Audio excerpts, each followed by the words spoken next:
Welcome, crew. Secure your tinfoil hats, buckle down tight, and hold on loosely as we soar over the rocky tops of the La Platas on a rocky mountain high. Get sucked into the vortex of the Four Corners and settle down snugly at mile marker 420 in colorful Colorado. It is Saturday, January 12th, Sunday, January 13th for those of you across the pond and beyond. Good morning, good afternoon, and good evening to you. And welcome to We Are Paradox Media's Late Night in the Rockies. We are live from the Mile High Clubhouse tonight. I hope you guys had an awesome weekend so far. Thank you so much for joining us on one of our many outlets. If you're listening live right now, you're listening to us on Spreaker.com. You can also find us on KPNL Radio at kpnlradio-db.com. On your free time, check us out in our old shows as far as on Spreaker, Spotify, Apple Podcasts, Google Podcasts, iTunes, iHeartRadio, CastBox, Tumblr, SoundCloud, TuneIn Radio, Podcast Addict, and Podcast Chaser. Check out our Facebook and Twitter. They're very nice pages. And then we also have our YouTube channel. So you can use our playlist, or you could just listen to whichever show floats your boat. Make sure you like us. Please subscribe. And make sure you give that bell a little tickle so that way another show comes out, then you'll be made aware of it. So I have a special treat for all my guys and gals out there. Tonight we will be talking to and getting to know Mr. Psychic Chris Garcia, and he is a psychic medium, empath, clairvoyant, clairsentient, clairaudient, who also has the ability to see auras and has experience with remote viewing. He has had these God-given gifts since the young age of 5. Chris loves helping people and sensitive children with their gifts as well, and he is a tarot card reader and a ghost hunting and paranormal enthusiast. Welcome, Chris. We're going to have a great show. It's going to be very, very good. Yes. It's very, very good show. Very good. I can hardly wait. I can hardly contain myself. It's going to be the greatest show of all time. Very, very greatest show. Very greatest. You won't even believe it. Yes, I agree. It's going to be a great show. I'm so done. They're going to be like, what in the hell? What are these two cats up to? Oh my God. We're here to blow your mind, my friend. You're going to blow your mind. What's been up? How you been doing? Besides being crazy right now, been very, very crazy. It's a good release. You have to release it. Yes, I know. That's what somebody else told me. Damn. That's what she said. Is that what you're saying? Yeah, it's been kind of interesting to say the least, because but the shows have been just very intense at times. There's been days where I just I've been doing a lot of readings and stuff like that, and chat and stuff like that, and I actually slept because I slept for maybe 3 to 4 hours to be prepared for the show. So I'm gonna be wide awake. Eyes wide open.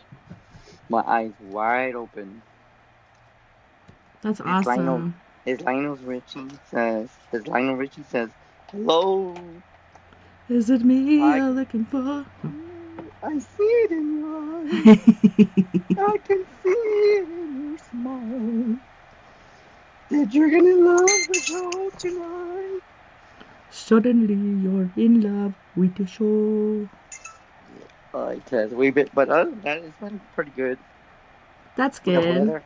I know it's kind of tapering down there for a minute, and I don't know, it seemed like you got kind of worried, but I think everybody just kind of goes through these lulls, especially recently. It seems like there's a lot of roller coasters. But it's picking back up. Yeah, and I'm happy to be on, because, it's just, I thought at times that, I guess, I don't know if it's just a month, due to protocols, people are on COVID, and, and there's a lot of people that, with different hosts that they're like, Chris, we're sorry, but we have to reschedule you, and then I'm like, okay.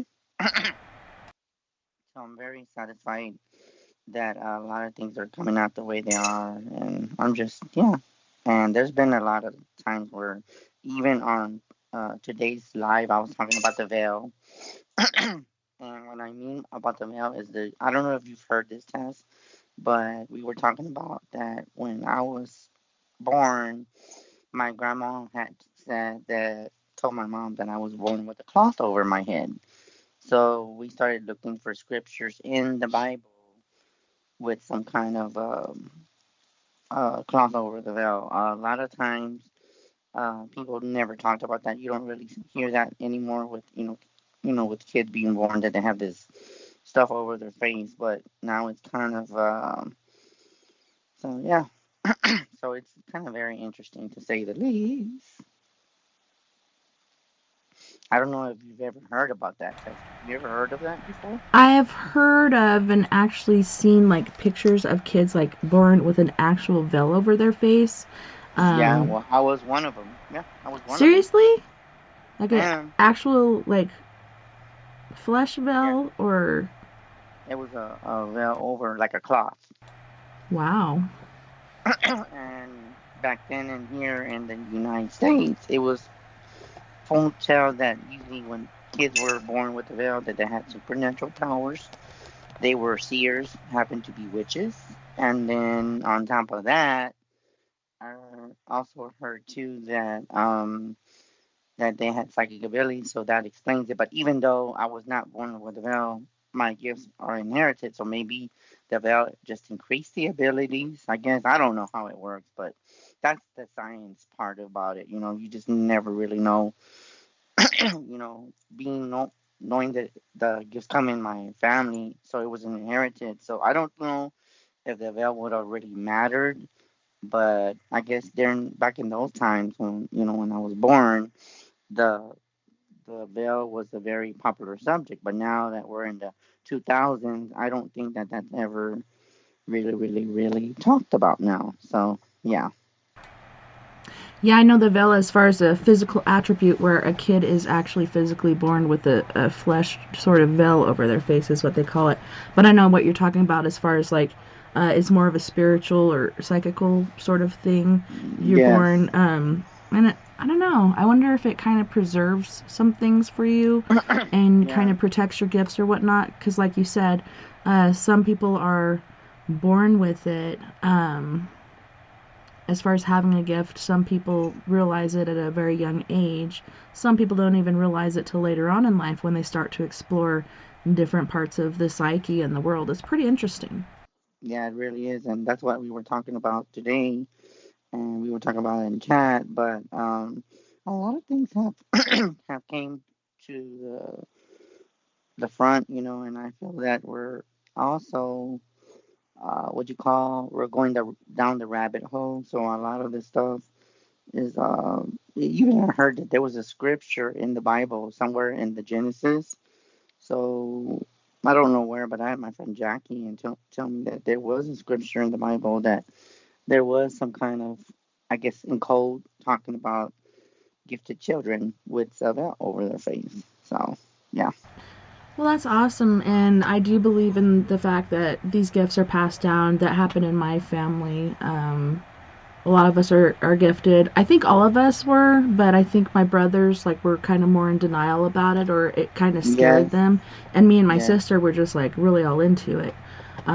So we're a lot further along than they are, but we're trying to teach them along the way. Because, I mean, what more could you ask for? Like, that's the coolest thing ever. And I found, the more that time goes by, there's more and more kids that are born with gifts. And I think yes, there's yes. something going to happen that's why there are numerous amount of people these days that are gifted in such a way. Yeah, yeah, and it's kind of interesting because like there's times where we've talked about some weird things in chat. We've talked about just times where the paranormal seems more like 3D, and I've heard from numbers of people too, Tessa, that there's a lot of people that are experiencing more paranormal phenomenon. I don't know if it's because due to everything that we're going through, but I've seen people where they're uh, message me on different shows and stuff like that. They're saying, "Well, I got a haunted object from this friend, and this haunted object they've had it from their from their parents, and it was passed down, and about a curse here, curse there. So it's been kind of very interesting this year, even though we're not even in the middle of the year, but knowing that we're in February, I've noticed that there's been a lot of more activity in the spiritual realm.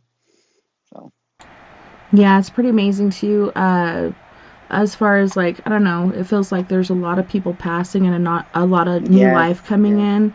And ew. Okay, so yesterday I actually touched the dead guy's stuff. I didn't realize it, but I was in the hospital visiting What? Vern, and I was like, hey, I noticed you had a bunch of bags of stuff over there on the counter, and I wonder if you got some cozy jammies or something like that, which he can't wear yet, but eventually he'll be able to. And he's like, yeah, Oh, I've been curious about that. How about we look through it? And so I got under the counter, and the first bag I pulled up were the clothes that he wore into the hospital January 2nd. And then the next bag also had shoes in it and clothes. And opened it up. There's a pair of jeans, there's a shirt, and then there's these shoes. And I pull them out, and I'm like, these are definitely not your shoes. These are like a size 14 shoe. It was like the size of my dad's shoes. I thought my dad had the oh biggest feet in the wow. world, except for Shaquille O'Neal, I guess. Um, but I was like, okay, this is definitely not your stuff. So automatically I look in the back pocket because this is man's clothes. That's where man usually keeps his wallet, is in the back pocket, even though it's really bad for your back. Um, so I look in there, and we got a call coming in. Yay, it's Okay, working. I'll finish the story after this. I know. Go ahead.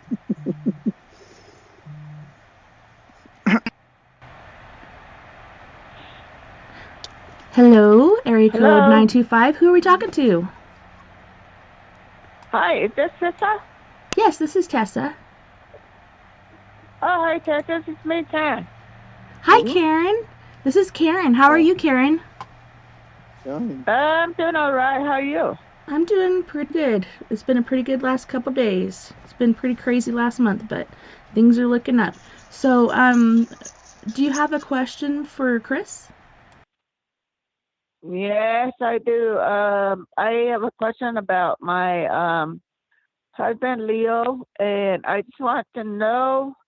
Well, I gave you all the details that one day we talked, Mm-hmm. and I am really still confused if he knew he passed or he didn't know he passed. Also, I want to know how he passed. Did he know how he passed or what happened? That's all I wanted to know. Oh, okay. So that's weird that you say that because I do feel like he knew, a part of him knew, but I feel like that the reason why you're asking is because I do feel that now, I don't know why, but I feel like he was in a deep, deep, deep, deep, deep sleep on the other side. So I feel like when he came back, he noticed that he was in a different area. So it's kind of like something that I'm feeling. So I feel that there's a possibility that he is kind of like in limbo. So he's thinking that he did not pass, but it's kind of strange that I'm saying that, but it's just what I'm seeing for you.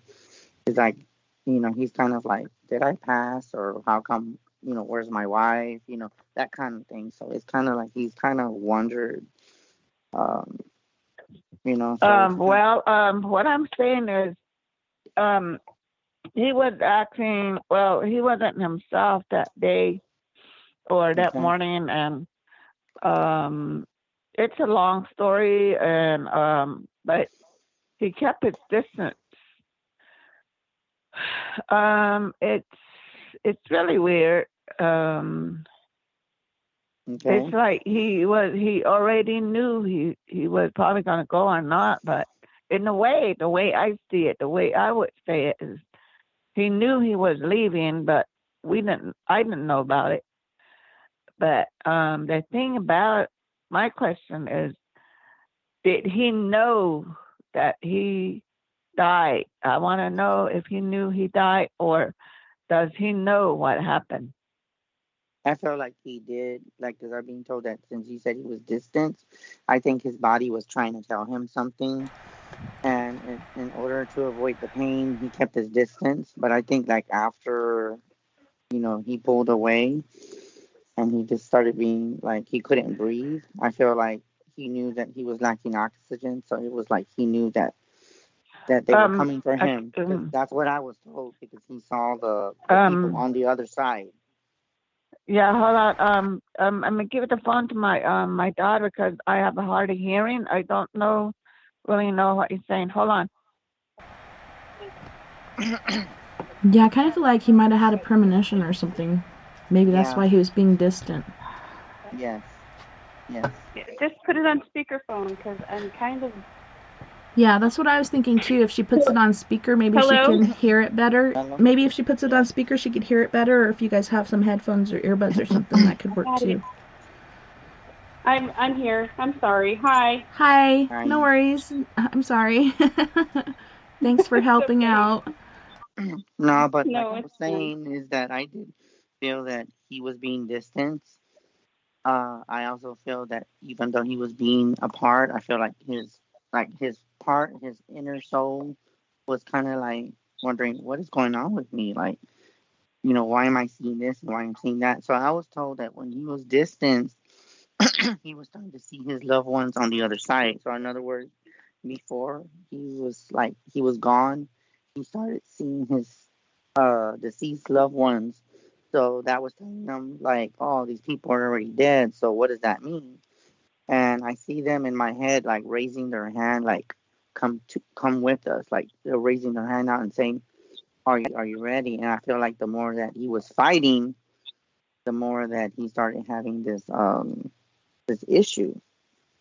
So that's what I was told. That's the feeling that I'm getting. So I'm being told that he did know what happened, but I felt that it happened like very, very fast.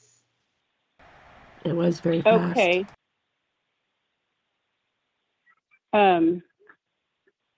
So I guess I don't know how to explain it.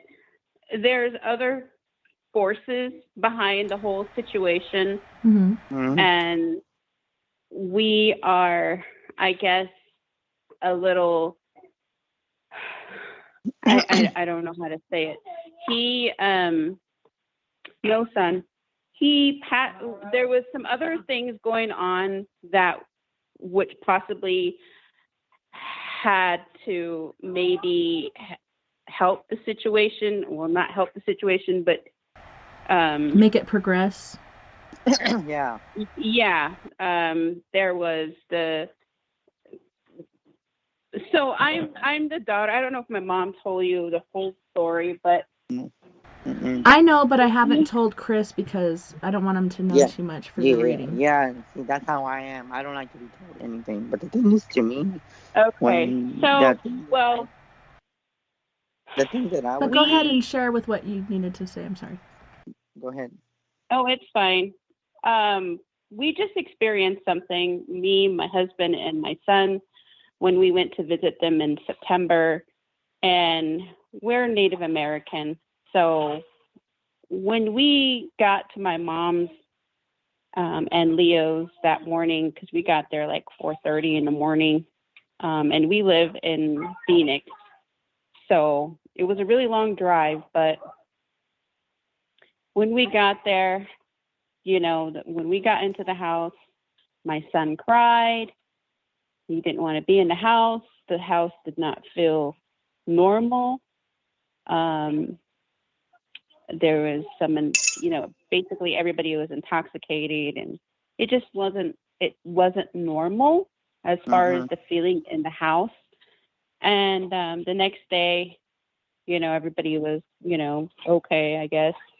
But I had seen something which I knew what it was, and I didn't really say anything about it when I was there because I didn't want whatever was going on there to affect us, I guess you could say. But it kind of did already in itself. It affects my son still just a little. My husband, he saw something that he's never seen before, and he's still about it, and he's like, I can't believe I saw something like that. I've never seen anything like that. Well, we tried to tell my mom hey, this is what we saw. But I'm thinking maybe they thought they had enough time or something. But I guess because we know of that particular that situation, I guess we're trying to figure out if that was possibly what played the role in him, getting, the way that he passed away, because it was so tragic, so sudden, and just it was very heartbreaking. Yes. And so I guess my mom's kind of wondering, is he aware that he passed away because of how sudden it happened? Because, we've experienced things after his passing. Yeah. And, I live here in Phoenix. She's on the Navajo reservation. I've experienced things here in the house. So has my son.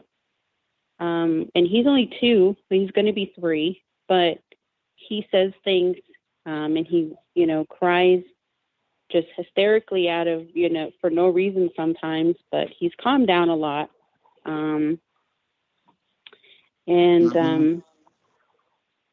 I guess she just wants to know, is he aware that he is no longer here with us?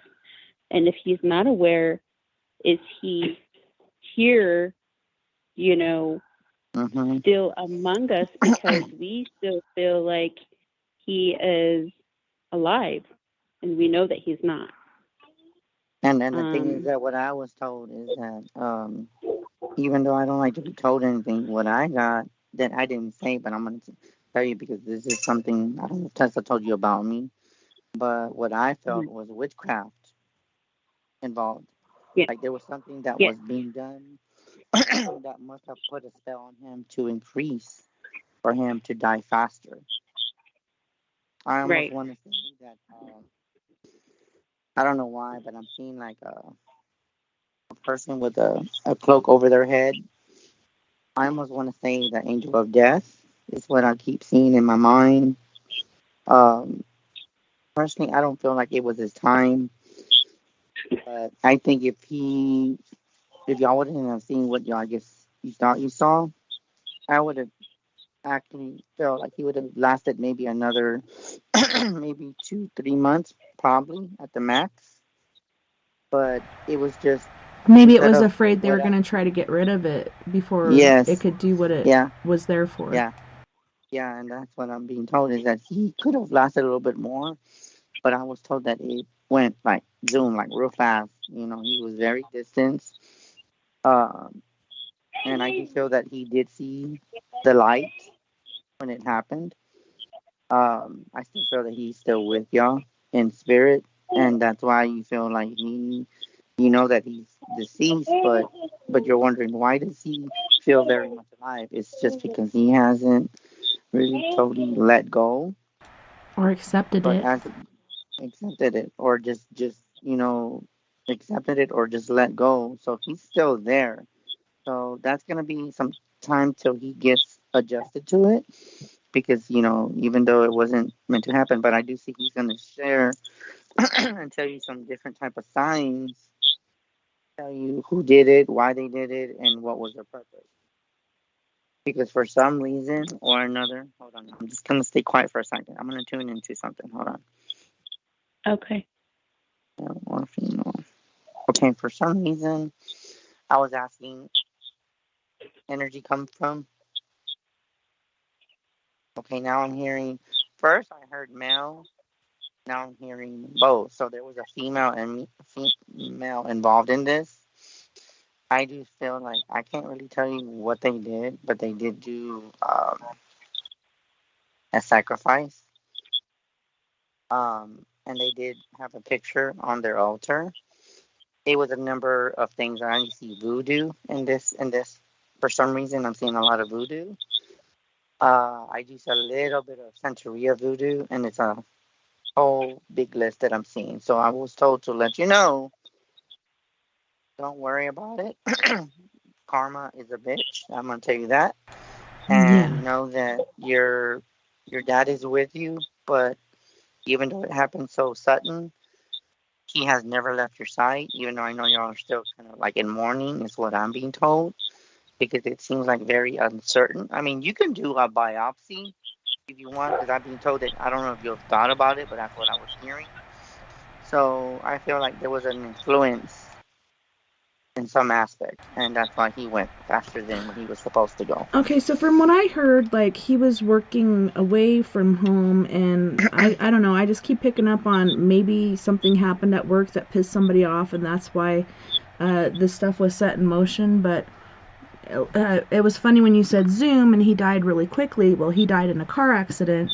But what if there was something that he ate right before he came home and everything, and maybe they put something in his food? But I think there's other ways that they do this. It is a very old magic, and I don't know. It's very creepy, and I think he did see things like you were saying. He saw family members from the other side. I think he saw other things other than that, and that's why he was so distant. Like, I don't know, you try to kind of separate yourself from those that you love in order for them to kind of get used to you being gone, because this could happen at any moment, but you don't know exactly when it's going to happen.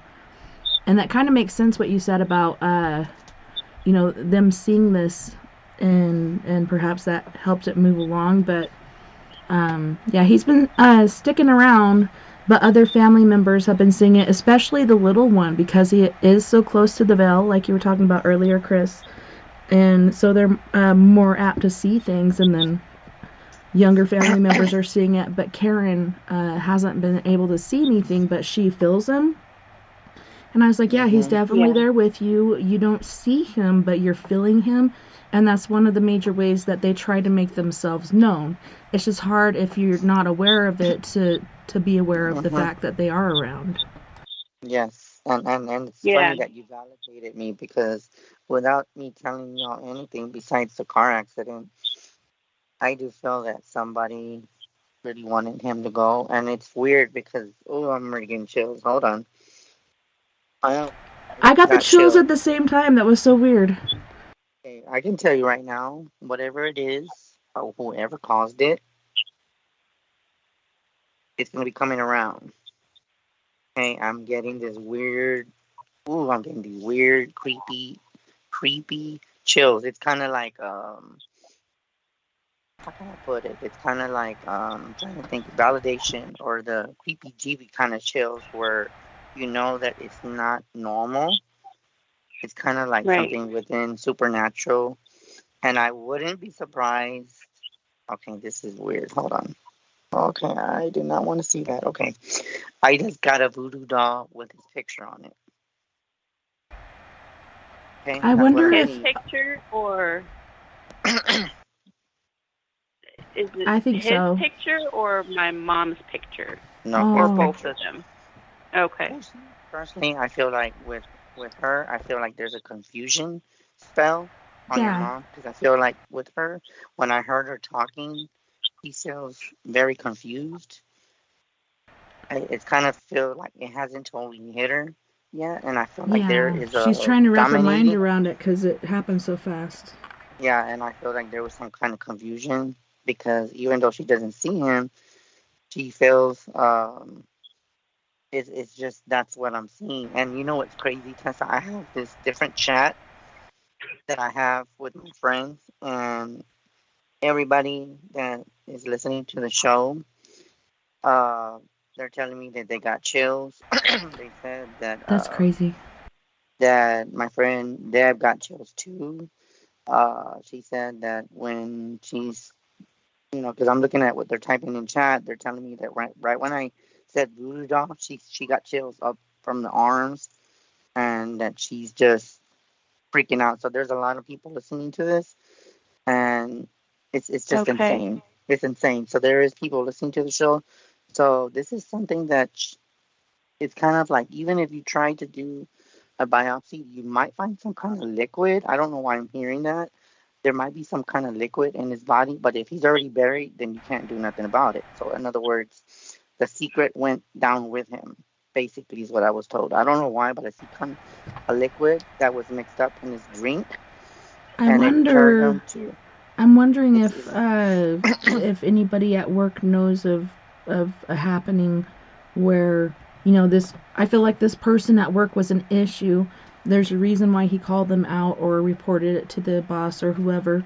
But yeah, I think they were an issue in the first place, and then he called them out and then reported it, and they got really upset about it. Yes, I do know that he is Native, but was this person that caused this Native? Because you keep saying voodoo and stuff. So perhaps, when Hurricane Katrina happened, people went all over the place.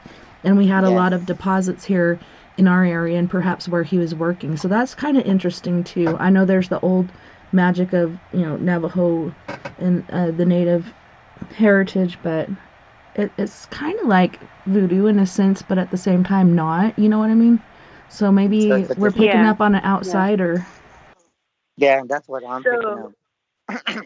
So there's also more to the whole situation because my mom did go to see a medicine man. Oh, and wow. So he helped my mom because he saw where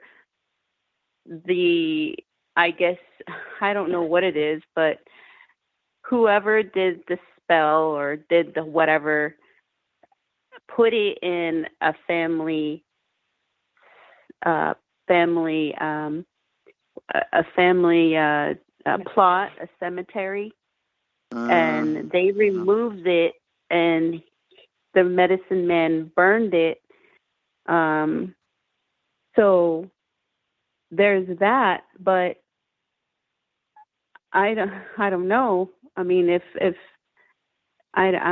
we're kind of confused because was this two different people that did something to him, or because my mom knows the person, she put two and two together, but we as Native American cannot say who it is because it can definitely come back to us, and I have no idea who it is, but my mom knows. Okay, I'm going to ask you my question. Is there Blackfoot Indian where you're at? No, that's more back east. We do have different Native Americans on the reservation. My father's side of the family in particular, we do have some Blackfoot, but there's different natives on the reservation. That's awesome so that you picked there up on could that. possibly be. Wow, I am done. Okay, this is, what's crazy is that I'm getting to me, I keep seeing an outsider because I keep seeing voodoo, but it's funny because there is people that do different type of cultures and they mix it up together. Mm-hmm. But I can also say that it's / voodoo with Native American, but it's the dark magic. Yeah, the dark aspect. side.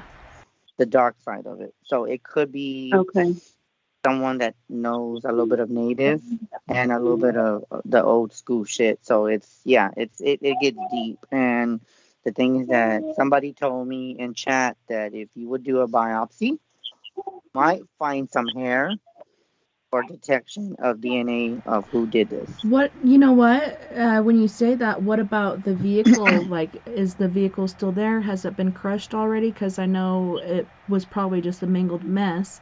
But I wonder if it's still there somewhere where you guys can actually look to see if there is hair or whatever.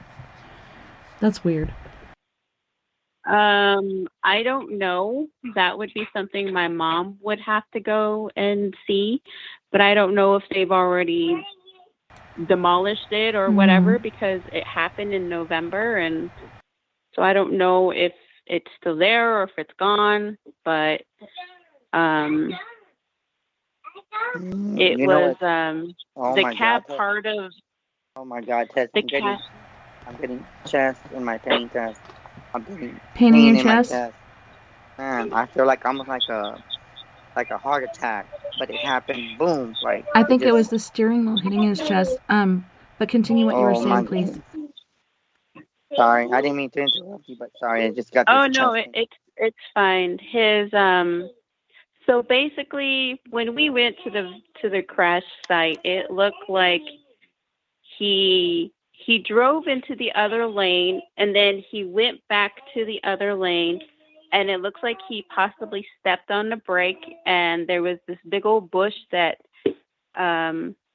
made, I don't know how fast the truck was going, but it made the vehicle roll, so the cab of the truck was completely flat. Yeah. And so I don't know how many times it rolled, maybe 2-3 times. There was a man that did try to take him out, but he couldn't open the door. And Leo was apparently still, it sounded like he was asleep or something, because he sounded like he was snoring. Mm-hmm. But then he couldn't get him out. And oh my goodness. I don't know exactly how long he was there how long he was there or how long he was alive. The guy said possibly 5 minutes.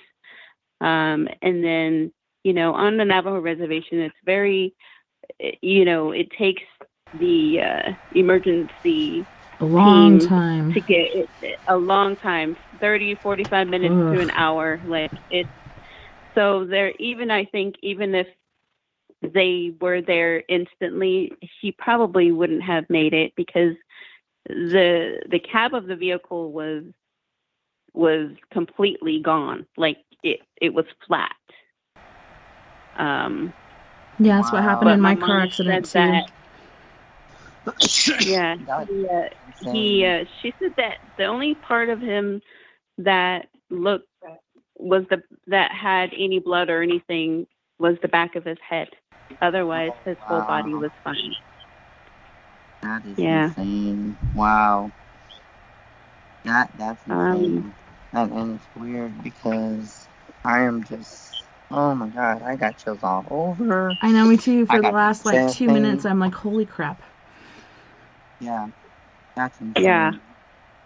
Wow. But, and my mom has brought, she did bring things here that belong to him. And I started experiencing things. I seen something hovering above, the side of where my husband sleeps. And, I just looked at it and just turned back, to the other side and just went to sleep.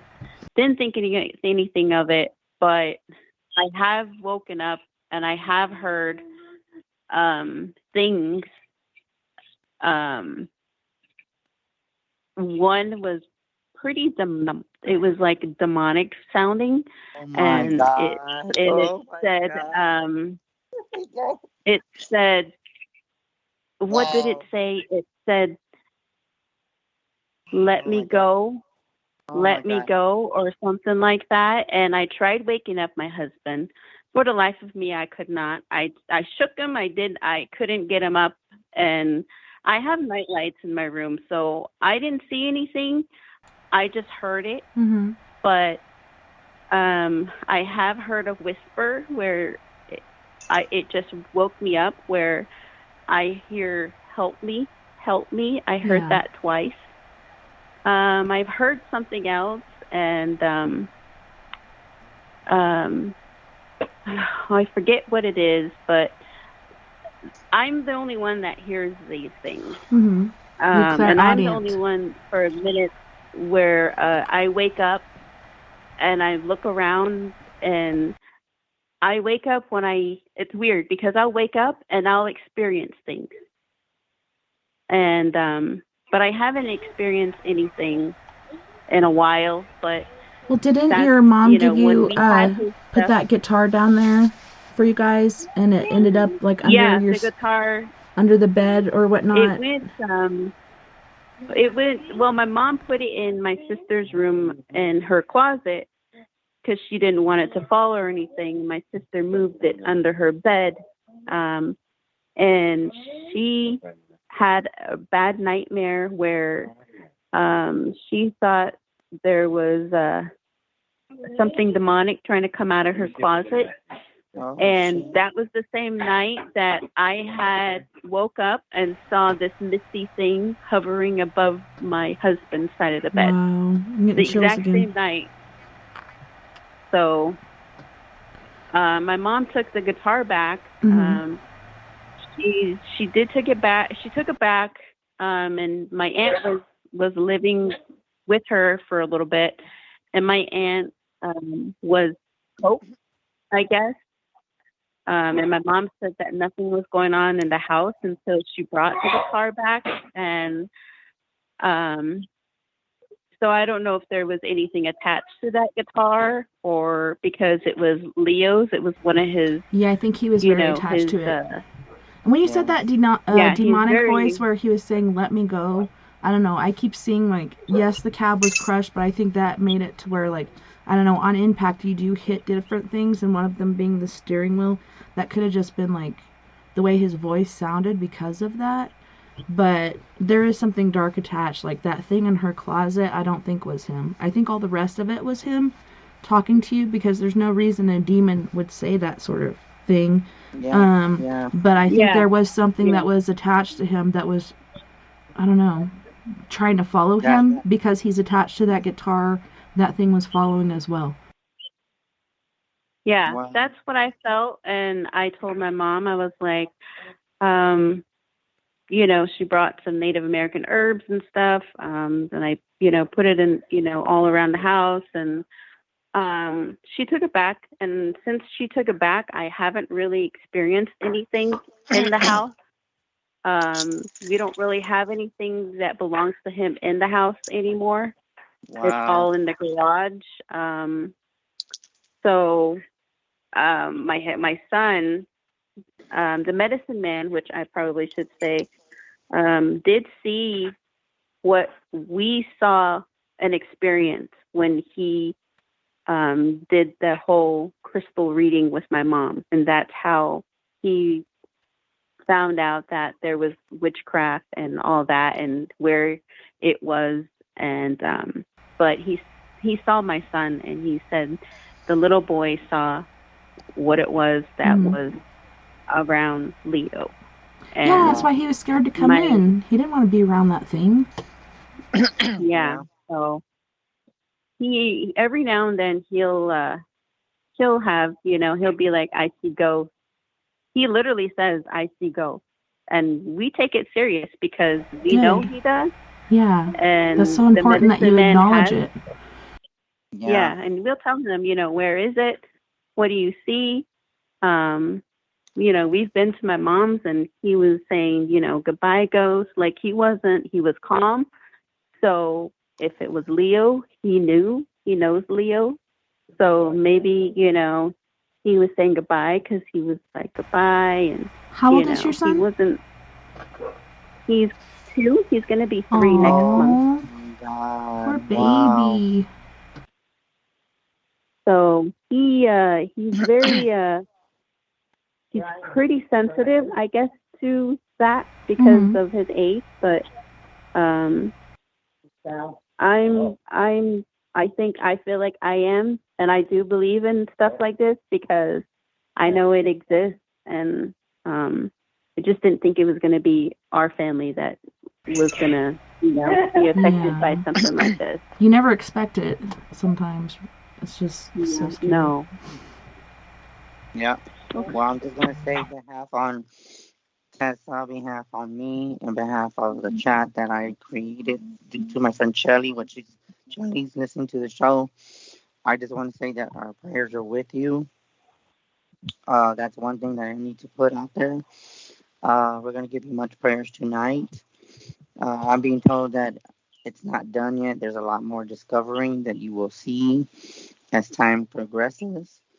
And I would say for some reason I keep seeing sweetgrass. Since you're Native American, I would get Yes. sweetgrass right now. Palo Santo right now, I'm not really feeling it. Lately, I've been feeling more sweetgrass with personal readings I've done. Sweetgrass is more purification. It's better than I would say sage. Sage is good, but sometimes some spirits will laugh at you when you burn sage because it doesn't do shit to them. So I would say go with something stronger and get some sweetgrass. Um, the We other do thing I have would, cedar. yeah, We have cedar as well. yeah. That's good Okay. too. Yeah, cedar, So, pine, sweetgrass, sage. Okay. no, I would Okay. say just to go with something stronger and keep me up to date. I don't know if you have my number, but Tessa can give it to you. Yeah, I can text that to your Okay. mom. But I think a lot of Yeah. it too. Man, the dog is going off in the backyard. I don't even know why it's back there. I let Uh, them all in.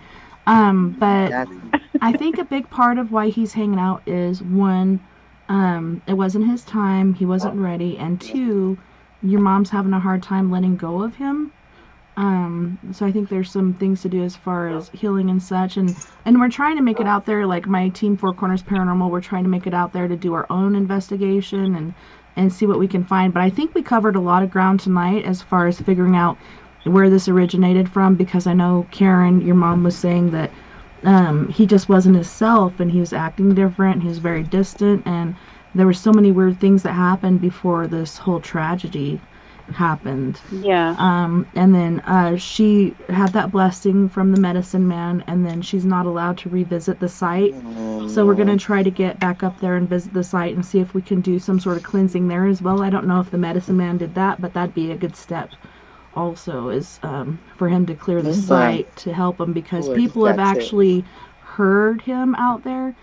Karen was telling me that people go out in that area and hang out or whatever, and she said that they heard a man basically screaming for help, which is strange that you heard that too. Not strange, but it really makes sense. It's strange to the average person, but screaming for help, screaming, and they're looking around, they don't see anything, or there was different things that kind of scared them away. But yeah, there's so many different things going on here.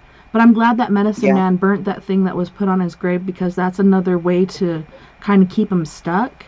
So him doing that is going to help further the process of freeing his spirit to get to the other side. Yeah. Yeah. Yeah. And they, somebody in that area, he happened to be out late at night, like midnight or something, and he heard a truck, and he went, he saw it, but there was nobody driving it, but there was a truck and the lights were on, and he, and then it just happened to be sitting there. And so he decided he would go and find out why the truck was just sitting there. Well, as he got closer, the truck started moving, but there was nobody in there, and the truck disappeared. Oh, shit. So, Okay. Oh, I just got chills. Oof. Okay, I'm going to tell you what's weird. So there's something going on. Okay, I'm going to tell you something. I did get the name John, or with the letter J. I did get names at times, and that just popped up, and that was weird because I was shuffling, and it was insane. I get letters and names at times, so that there's a lot of that could be a key to that person that did part of this. Yes, yeah, and I got the name John. So just we're just gonna send many prayers to you and your mom. Yeah, Travis in the chat room. Know it could be a guy that he worked with. But Travis in the chat room was also saying prayers and light to you guys, because you need a lot of light and protection, and he's sending protection from the love of Great Spirit. But yeah, for sure, there's some stuff still in the works, and maybe, they weren't happy enough with getting rid of Leo. Maybe they're now working on your mom, which is a scary thought. I would think they'd stop at that, but maybe they're just trying to just cause more suffering. Yeah, I kind of feel that way, only because we've never experienced anything like this with our family members passing, and I don't know if it's just because of what is attached to what happened, or what, this whole situation is totally different from any of our family members who have passed away. Like, we've never had issues in feeling the way that we feel, as far as feeling like he's still here. We've never felt that with any of our other family members. So This is very different, and I feel kind of I feel afraid kind of because we were there, and I feel like whoever was doing this saw us. Yeah. And I don't want anything to happen to my family. So Yeah, and I was about to say, I don't know. Before you even said that you had some fear about it, I was gonna say try not to have fear on this topic because that is something that these certain entities prey upon. So just try not to be fearful, but be aware, and try to do different things to protect yourself and be honest with your child. Yes, you listen to him, and that's so important because so many of us have grown up with adults not listening to us. So I'm super proud of you guys for listening to your son on that note. Just talk to him, and you guys share information, see what he says, and he can listen to what you say, and whether there's a certain prayer or anything that you can do to bring power and positivity to your family, do that, and just be open and honest with each other, and don't fear it, because that's what they want. They want to cause chaos and discord, and they want to just trouble you guys with this. It's so stressful just thinking about something like this being around, Yes. Yeah, and it's crazy because I was just pulling the cards out, the calling out cards, and it says fragment, which meaning to me, I don't know why, but I keep seeing bones. So it's weird. I don't know why I'm seeing bones. It could be bones that maybe I'm seeing bones, and I feel whoever did this, there's an obsession that they have that they're like, we're not fucking done, we're not fucking done. But I'm seeing like bones, and I'm actually seeing, I don't know, just to be safe on the safe side, I would put some railroad spikes on your property just in case. Yes, ma'am. I'm being told to put spikes on their property on the four corners, the front, 2 in the front and 2 in the back. At my mom's property? Yes, ma'am. Yes, ma'am.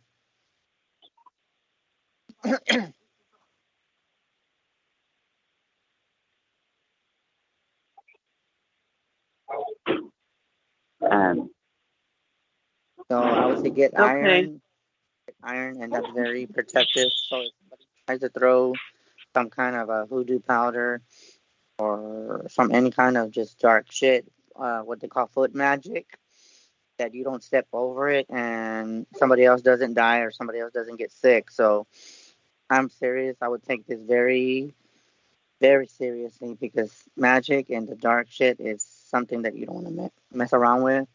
No, I don't do this stuff, I do more of the lighter side, but I know I'm very familiar with magic because of who I was in the past, and I know when I see dark magic when I see it. So you need to really put some barriers on the outside, and I would put some Epsom salt or sea salt on the corners and sprinkle it, like just and make sure that when you do it. I would say you can do it at night, but I really wouldn't do it because the spirits are out in the night. So I would say this do has it to in be the done light. Do it during the day. Do it during the day. Okay, so we're putting the salt inside the house or outside around the house? Outside. Okay. You sprinkle it like you're sprinkling like salt, and that keeps a barrier from anybody evil intent to keep evil stuff from coming in. And it keeps all the bad shit out. So if they try to do shit, it reflects back on them. Okay. So where so in front of the doors, in the windowsills, or where exactly should she put this? I think I would put it on a sprinkle in the corners, but if you want to make sure that whoever's doing this does not hurt anybody else, I would put it on the windowsills, put it on the front porch of the door, back door, and then just put it on all the corners. And maybe in front of your bedroom door, your sisters and your sons, or wherever you think something might be able to get in, because I don't know, I even tell people to put salt down their drains because you never know where these things can find their way in.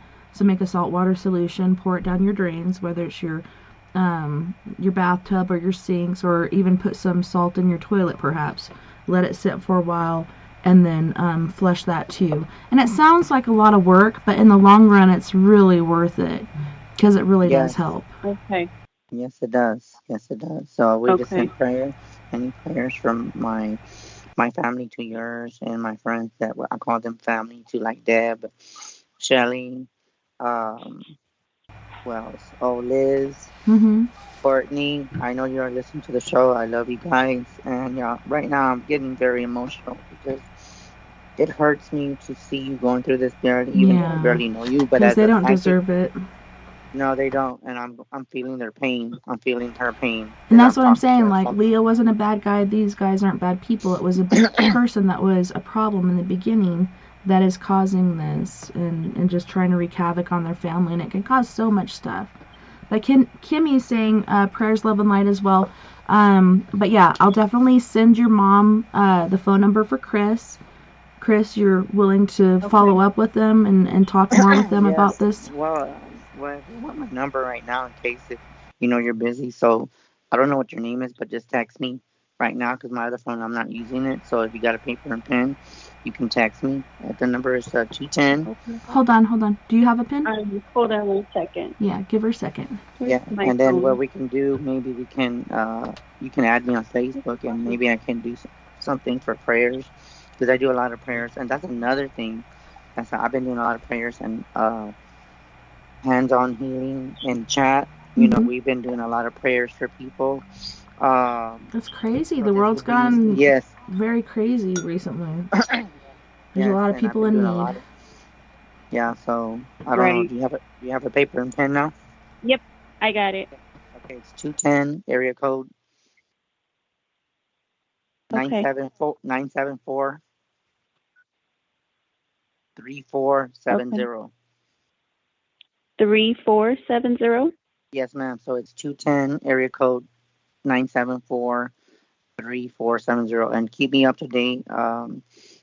And then you can text me right now so I can know who you are, and just tell me what your name is when you text me, and then I will. Okay. Keep up with this. And my name's okay. Chris, You said you're okay. Oh God, I got it.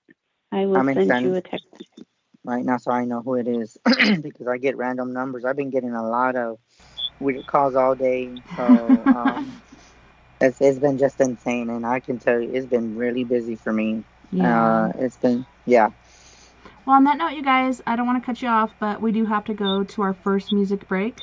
On this break, we got Griff from Toronto, Canada with Let Freedom Ring, as well as Chico with Juice and Last Forever, and then Mr. Roy Washington with Subliminal. You guys don't go anywhere. We'll be right back after this musical break. Okay, so you guys can continue.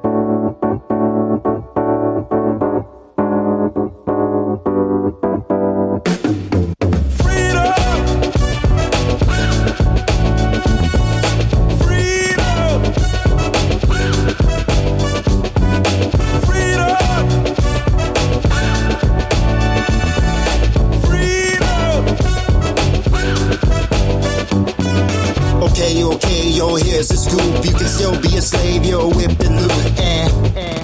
That's the truth. Got big houses, nice cars. That's real cute, but that doesn't mean nothing. You ain't free to choose. When I say free to choose, no alarm clock, don't gotta hit the snooze. The world is backwards, I'm so confused. They say freedom of speech, but when you speak your mind, they blow a fuse. Just being honest, common sense and common. It's kind of ironic. My freedom, recently bought it. Now I'm a target. If I do the wrong thing or say the wrong thing, come on, man. Let freedom ring. Yeah.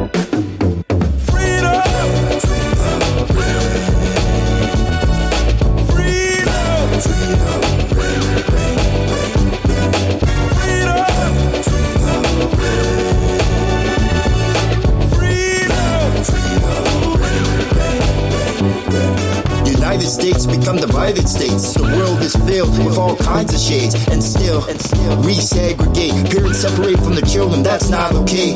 We should be free to laugh and play. Do it now, before you pass away. Fight for what's right, enough for everybody to get a piece of the pie. Brainwash, social media, full of lies. Go to work, pay bills, then you die.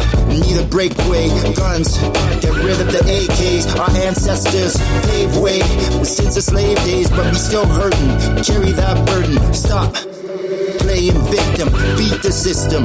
Love is love, it should be shown. Can't grow unless you leave your comfort zone. This I know, I learned all this from the mentorship. Kids don't know what independent is. Take advantage what your parents did. Go against the grid, you have to. Like going to the bathroom, learn the right songs. Cause of Matthew, liberty like statue. They call now the present, cause it's a gift. It should be cherished, last name fearless, not Harris. All thanks to my parents' parents. Now, love the last name every time that I hear it, cause I know what it represents. Climb the fence, so now I got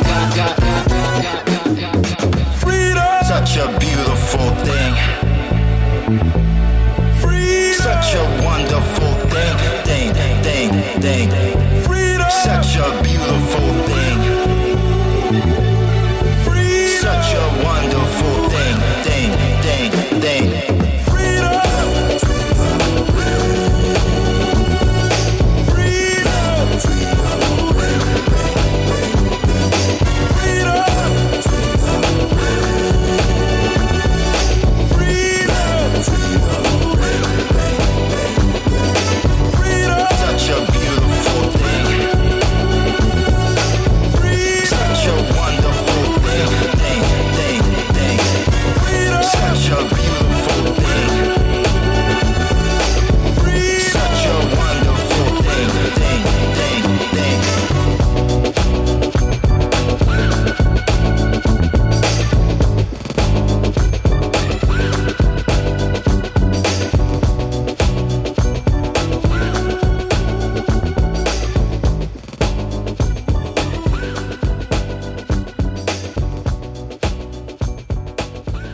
They never say it in words, but in deeds wars declare.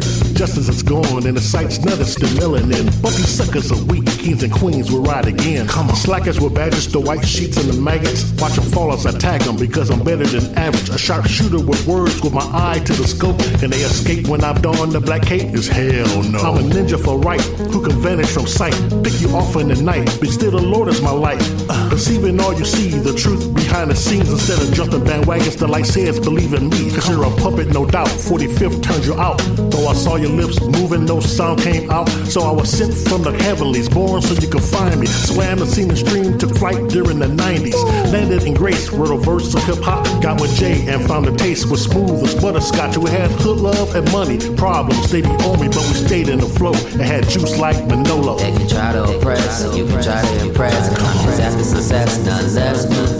You can look in my eyes, you can feel in my vibes. King down inside and it's so cinnamon. God on my side, I ain't worried about none. If it ain't about money, then it ain't about none. Laughing at my enemies, I know they see me coming. If it ain't so they can't even see me. Politics and abolish it. I'm here to raise the consciousness for every face and race up in this nation trapped in poverty. Diamond in the rough, need to cut, shape it and polish it. Bad thoughts cripple life, we can be an optimist. We can be an optimist, reconstruct apocalypse. Broke people always hating, mix me with that gossiping. Rose up in the concrete, rain and sun, I'm blossoming. My people need to be like kind of Velcro, then we conquer it. They can try to oppress, you can try to impress. I'm just after success, none less. You can look in my eyes, you can feel in my vibes. King down inside and it's so cinnamon. God on my side, I ain't worried about none. If it ain't about money, then it ain't about none. Laughing at my enemies, I know they see me coming. If it ain't so they can't even see me coming.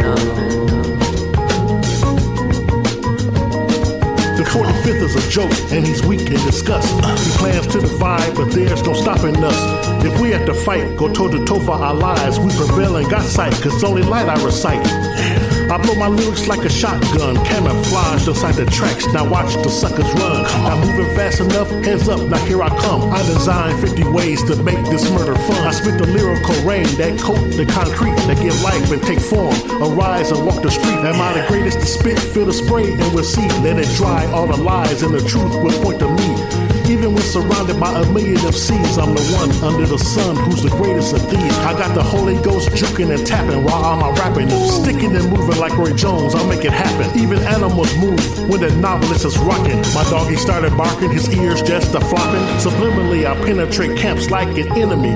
Flicking the lights, cancel sight, cause you're not seeing me. They can try to oppress, you can try to impress. I'm just after success, none less. You can look in my eyes, you can feel in my vibes. Live a king down inside. And it's so subliminal. I got God on my side, I ain't worried about none. If it ain't about money, then it ain't about none. Laughing at my enemies, I know they see me coming. If it ain't subliminal, they can't even see me coming.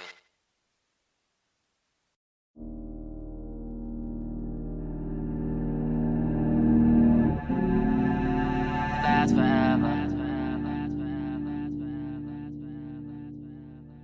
The rain never, rain never.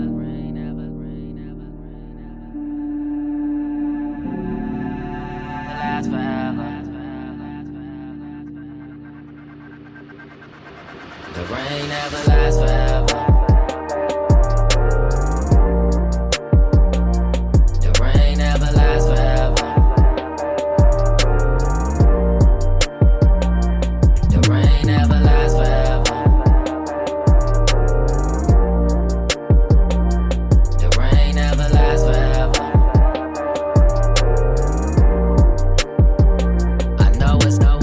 You're tired of the games, you're tired from all the hurt, you're tired from all the pain. Put your trust in all these lames, but that wasn't your aim. Tied they true colors, down the line them change. They words don't meet they actions. Loyalty what they lacking. Tell them to stop the slacking. Mama, you know nobody's practice. The rain never lasts forever.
Welcome back, and thank you so much for joining us this evening on We Are Paradox Media's Late Night in the Rockies.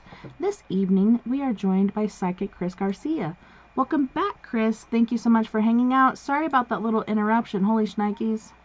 Yeah, I accidentally tripped over the cord that is powering the internet, and immediately redid it, but it takes a little bit for the internet box to readjust. But holy crikey. Sorry. Luckily, we're still on the same show and we don't have two different shows happening. I know, right? That would be insane. I know, but if you are listening, you're all good. But if not, if you can't hear us, go to We Are Paradox Media again and you'll find the show.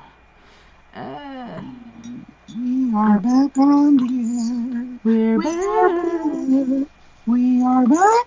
Oh. On the air, y'all. Y'all. And how did you do that voice earlier? We're back on the show. It's going to be a better good show. It's been a very good show so far tonight, my friends. So continue to listen, okay? Okay. Welcome to Tessa's Network, where we are on Paradox Media with Psychic Chris Garcia back in the house. Yeah. That's right. You know what Mama's cooking. I'm just kidding. Holy shnikes. Now I can see the two different Skypes. It is so weird. Okay, so I did an update on Skype, tested the sound, and this was a show last week, and the ringtone just kept going bling, bling, bling, bling, bling, bling, even though I turned it off, and so I started another Skype, and it just kept ringing and ringing. So I was like, I'm sorry, Steven, but I'm going to have to restart my computer because this thing just will not stop. It was so crazy.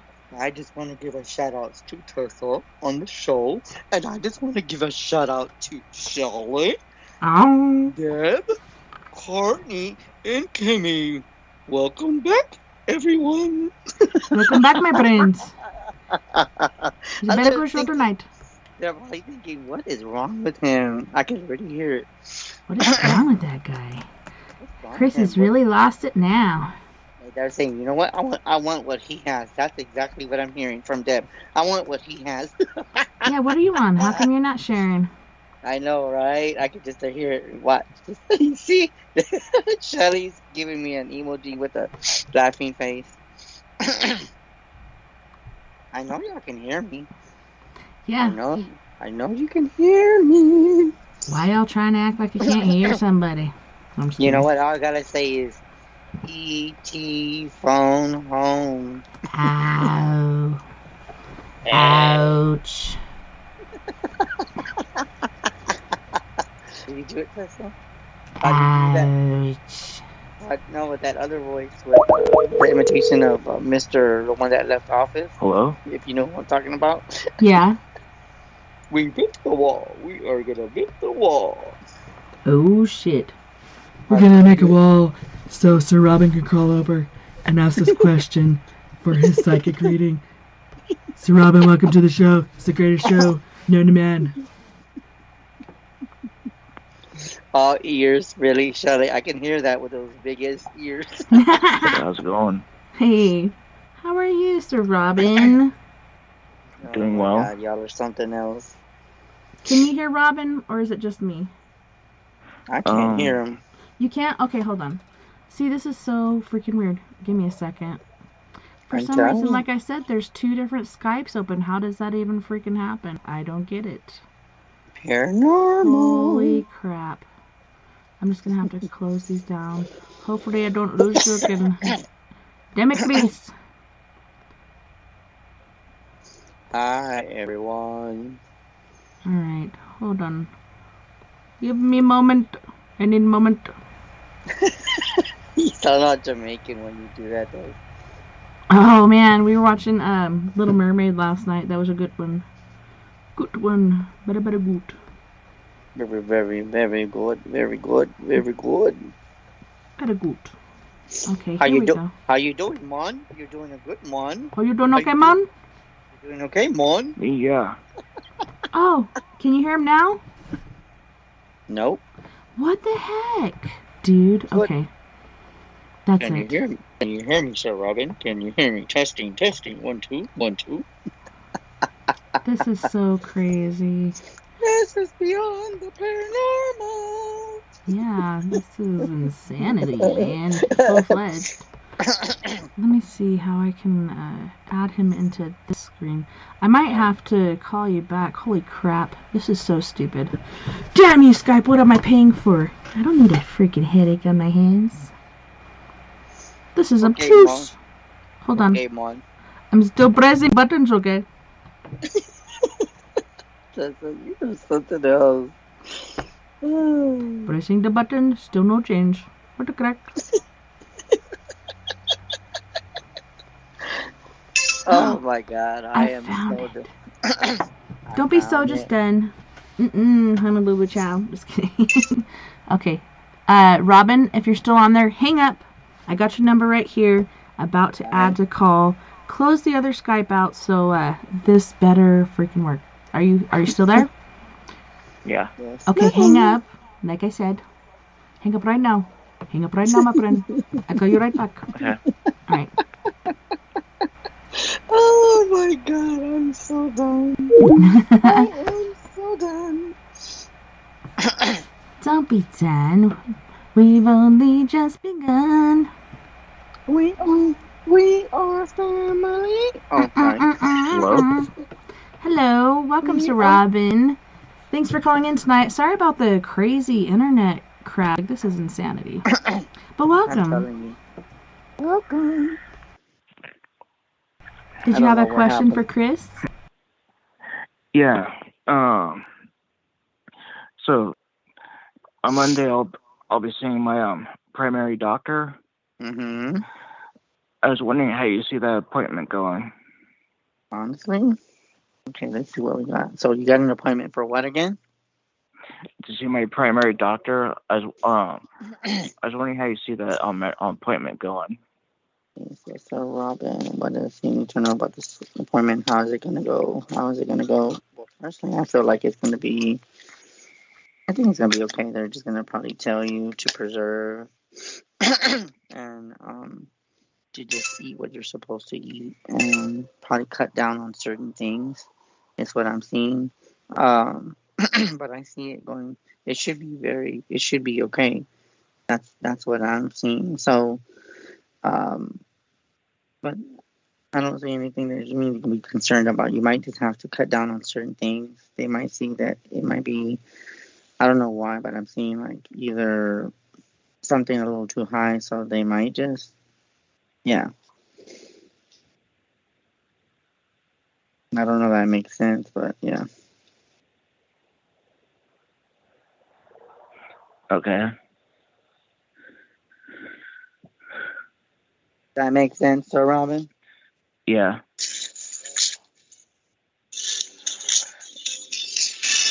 And so my other question is that how do you see the rest of the months going for me in 2022?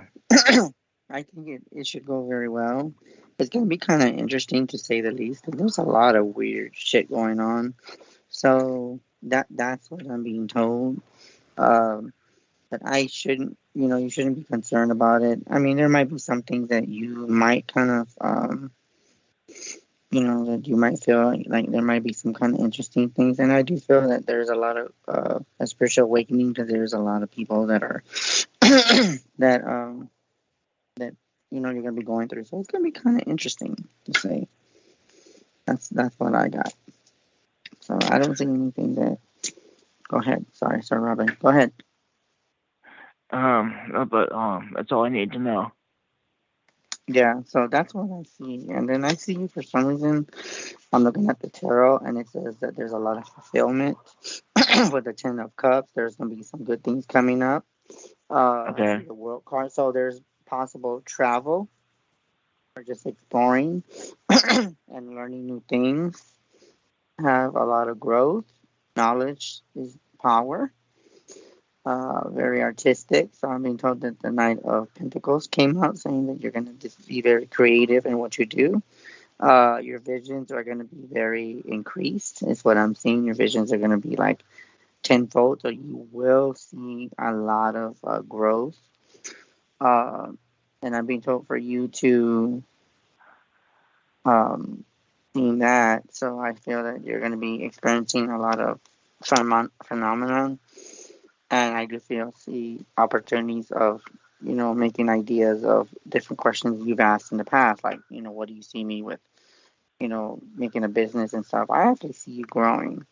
You've always had potential with you. So I see that I wouldn't say to stick with one thing.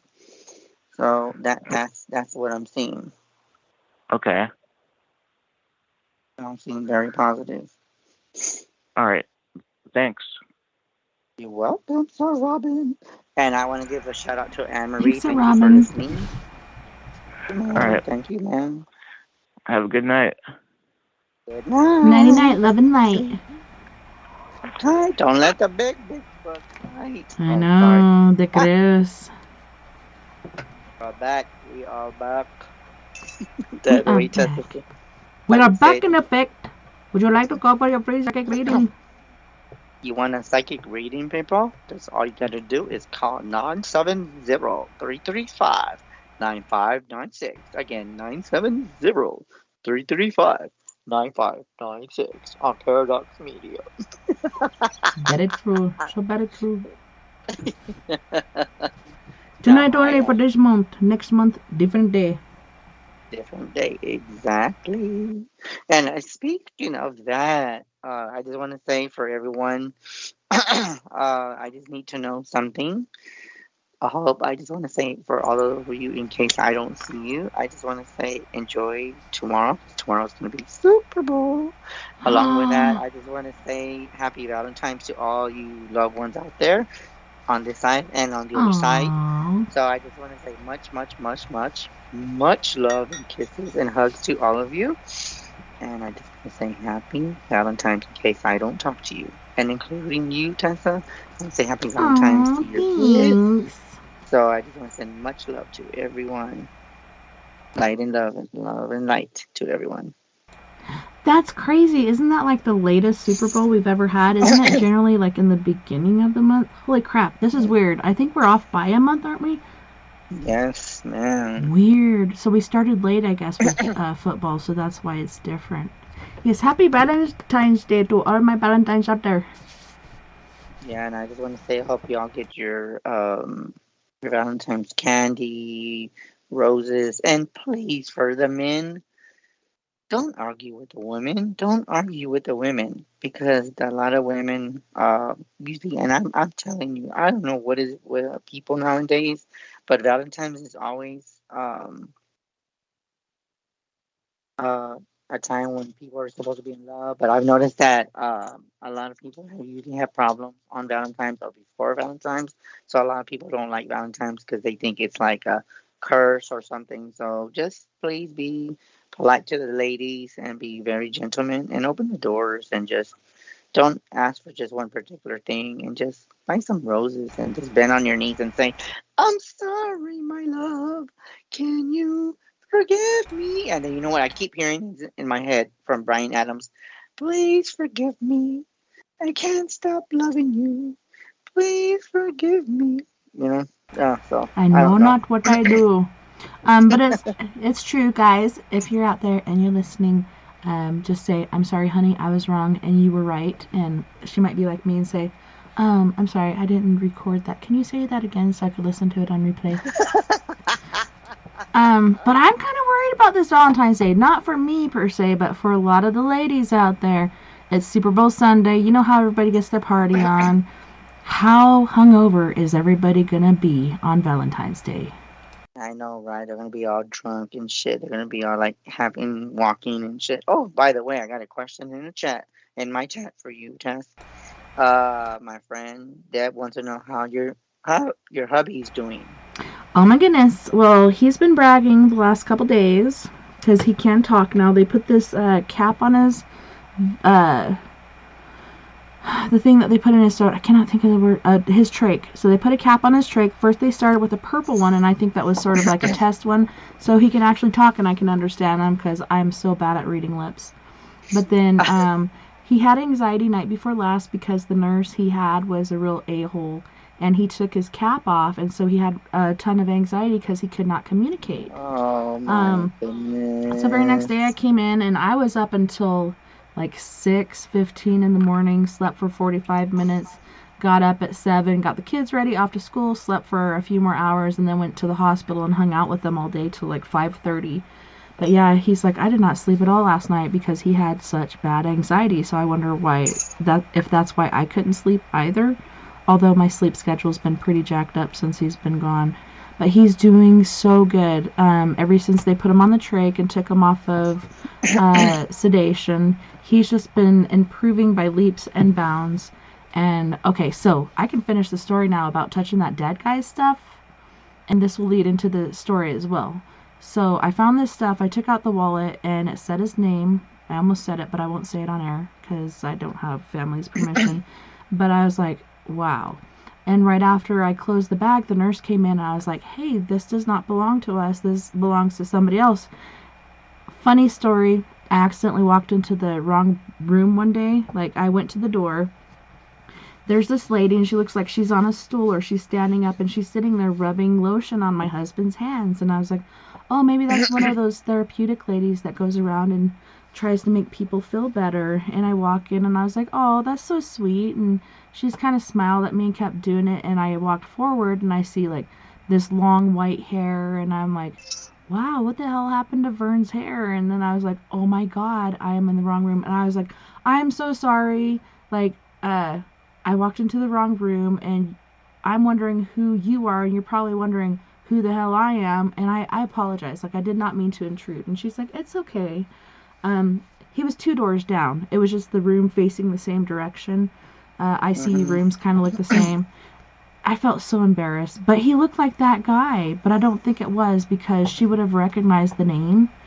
Wow. And so my husband, when she came in, narked on me. And he said, my wife's been sitting here telling me scary stories. And I'm like, you're making me sound like I'm an evil bitch. Like, I told you, you scared the shit out of me. I told you, you almost died. And that's the one scary story I told you. Otherwise, I've been telling you nothing but good things. And you're sitting here acting like I'm just scaring the shit out of you all these hours I've been here, you know? It made me sound like a bad person.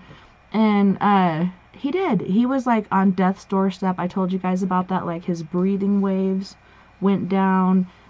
He was just all sucked up. I was holding his hand and he was falling apart in my hand. And it did not look good. And I've been trading places with my daughters. Like 2 of my daughters will go, then I'll go. And then they'll go, and then I'll go again. So I see him every 3 days. Maybe I should stagger it, like every other day or something. But that's how we've been doing it. And Wow. she said, well, yeah, it's true. You were basically on death's doorstep. But now look at you. You're doing really good. And he's like, was I really that close to death? And she said, yeah. And she said, not to be morbid, but most people that come into the ICU with COVID don't leave, ever. So Wow. they've been calling him the miracle child. He's calling himself the miracle man because he's got to be the man about it. But every day he's improving by great strides is what they say. I like the term leaps and bounds, but great strides. He's taking great strides. Looks like, I don't know if you heard or not, but they were saying that he had to go to either Albuquerque or Denver to a T unit, which is like a hospital that is specific for people with tracheotomies and physical therapy and such for COVID, based paralysis or other sort of paralysis. But he's doing so good that the nurse said, you won't even have to go there anymore. We're just going to send you to a room downstairs. He thought for sure they're just going to let me out of ICU and I'm just going to go home. And I was like, no way in hell. You have to go and gain some strength because, I love my husband. He's a wonderful guy. But I thought I had at least like 20 more years before I'm going to be having to wipe his butt. So as long as he can wipe his butt before he comes home, I'm good. I can help you pee, whatever else you need. But I don't want to wipe your butt. That's so not romantic. No. But he's doing so good. And he's got a sense of humor. And I can hear his voice. People, even the voice thing, people don't recover that quickly. So there's another cool story I have to tell you. But you say what you have to say first. Yeah, and it's kind of interesting that you say that because, to me, I find it just so strange that there's a lot of people that, they go through a lot of time and change, but sometimes change, it kind of I don't know. I guess it kind of brings you kind of close. Not that I'm saying that should. I mean, it should be already close to begin with. But I mean, some people just go through that cycle of God testing you and saying, "Well, we're gonna test you how much you love this person," and sometimes that happens, and it happens for a reason, to say the least. I just find that very, just like you said, very strange. So Yeah, and very, it's very. funny because, like, before he even got the tube, it's his first days in ICU. He's really struggling to breathe. He's always had issues, like, every year with bronchitis. He doesn't drink, he doesn't smoke, he doesn't do any of that. He did that all in his, like, teens and early 20s, and then he gave it up Yeah. because somebody dosed him. And he's like, he can't even touch anything. I bought him a drink once, and he was just a total jerk. But he doesn't do any of that stuff. And his brother got COVID and totally survived and healed and did awesome. And it's just like insane to me, like how somebody with such an unhealthy lifestyle can live through this and how he's suffering for it.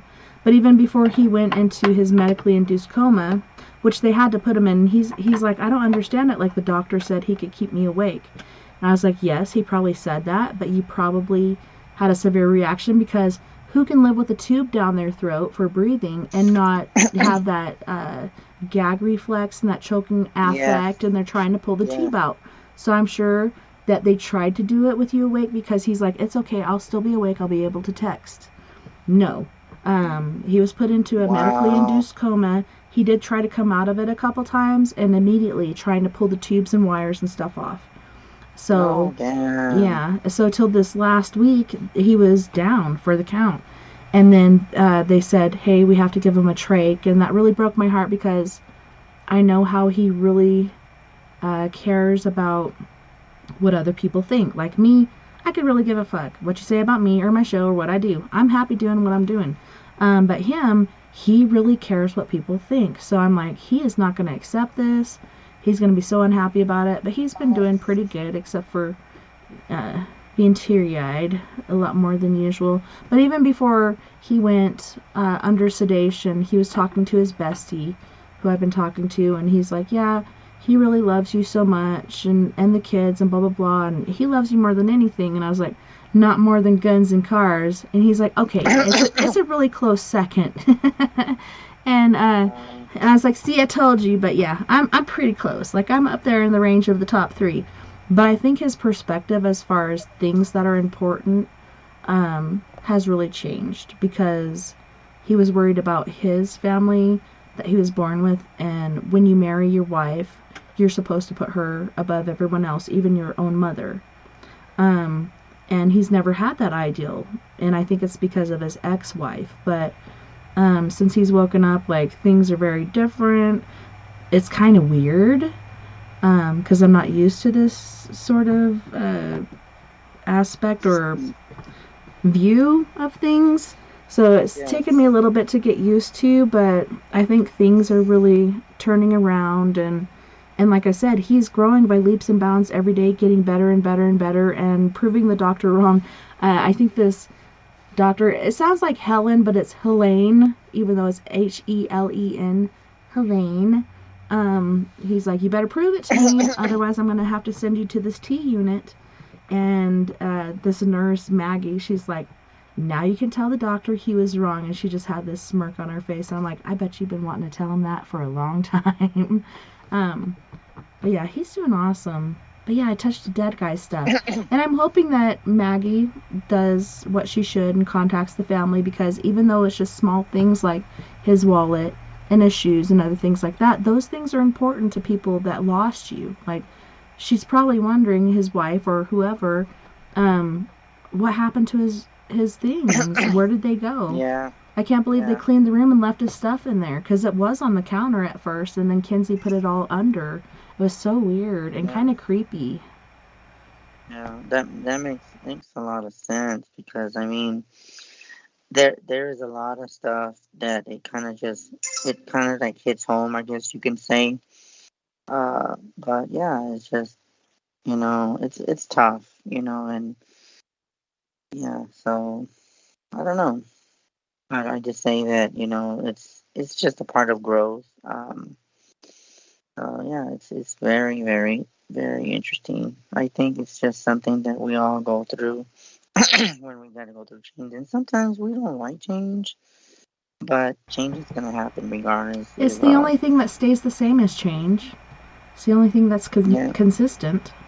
yes, and that is true. I mean, but yeah, I just want to hopefully, I don't know, Kayla, if you're listening to the show, that's my cousin. I know it's happy Valentine's to you too.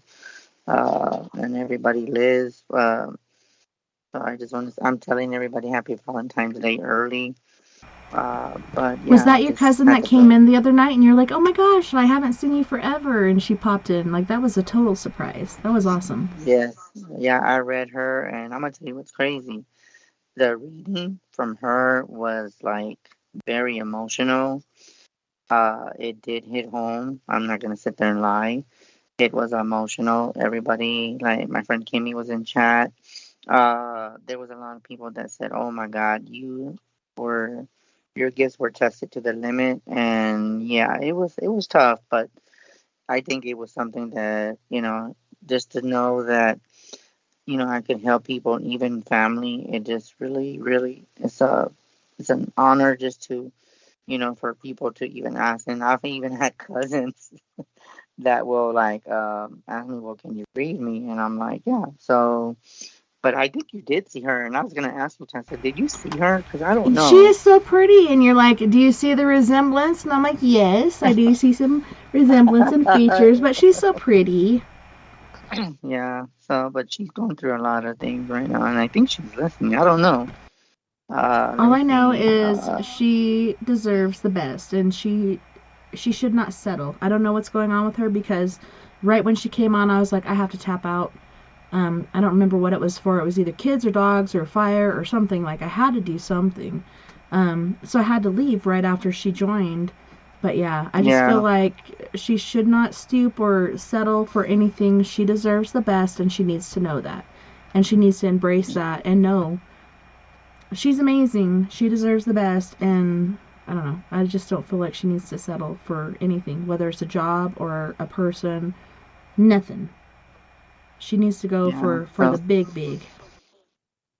I'm actually even being told in chat. They're saying, Kayla, are you listening to the show? I actually sent her the link. She hasn't responded yet, but I would think she's taking. Let me see. I have a weird feeling that she's gonna respond. I don't know, but Kayla, if you're listening, just want to know that we love you. Make the right choices in life. You're still young. Enjoy life to the fullest. And I saw your post the other day, and you asked for prayers to give me strength to not give up. And I'm gonna tell you one thing right now. Um, I don't know, this is gonna be an emotional one. I'm gonna take a deep breath on this one. Okay. I'm Don't give giving you up on virtual life. hugs. Yes, give you hugs. Know that you have family in the chat, which everyone is giving you support. Um, you're never alone. You might feel alone at times because you feel like you're a burden to everyone. And No. I know what that feels like. I felt that in the past. But know that God loves you and you have a purpose. And no matter if somebody says that you can't change, no matter what you go through, I want you to know that it starts with you. It starts with you. So I just wanted to share that with you. And everybody in chat, I just want to say thank you, Deb, for giving her support. Kimmy, who else? Liz. Definitely, like you said, don't give up, keep going. Don't listen to the peanut gallery. Like, there's people that you've always looked up to, people that are above you in life as far as genetically. Yeah, that's my aunt, that's my mom, that's whoever, my big sister. Whoever it is that's talking down to you, don't listen to what they're saying. Like, you know your life, you know what you need. And it's hard to shut that stuff out. It's hard Yes. not to listen to what they're saying, but you need to know you know yourself, you know your perspective, you know your heart. And Oh my people, God, she is listening to the show, Tesla show, so she's listening to you too. yeah, people will talk down to you, and it's not because you deserve it. perhaps they're unhappy with their own lives, and so they have to spread the unhappiness.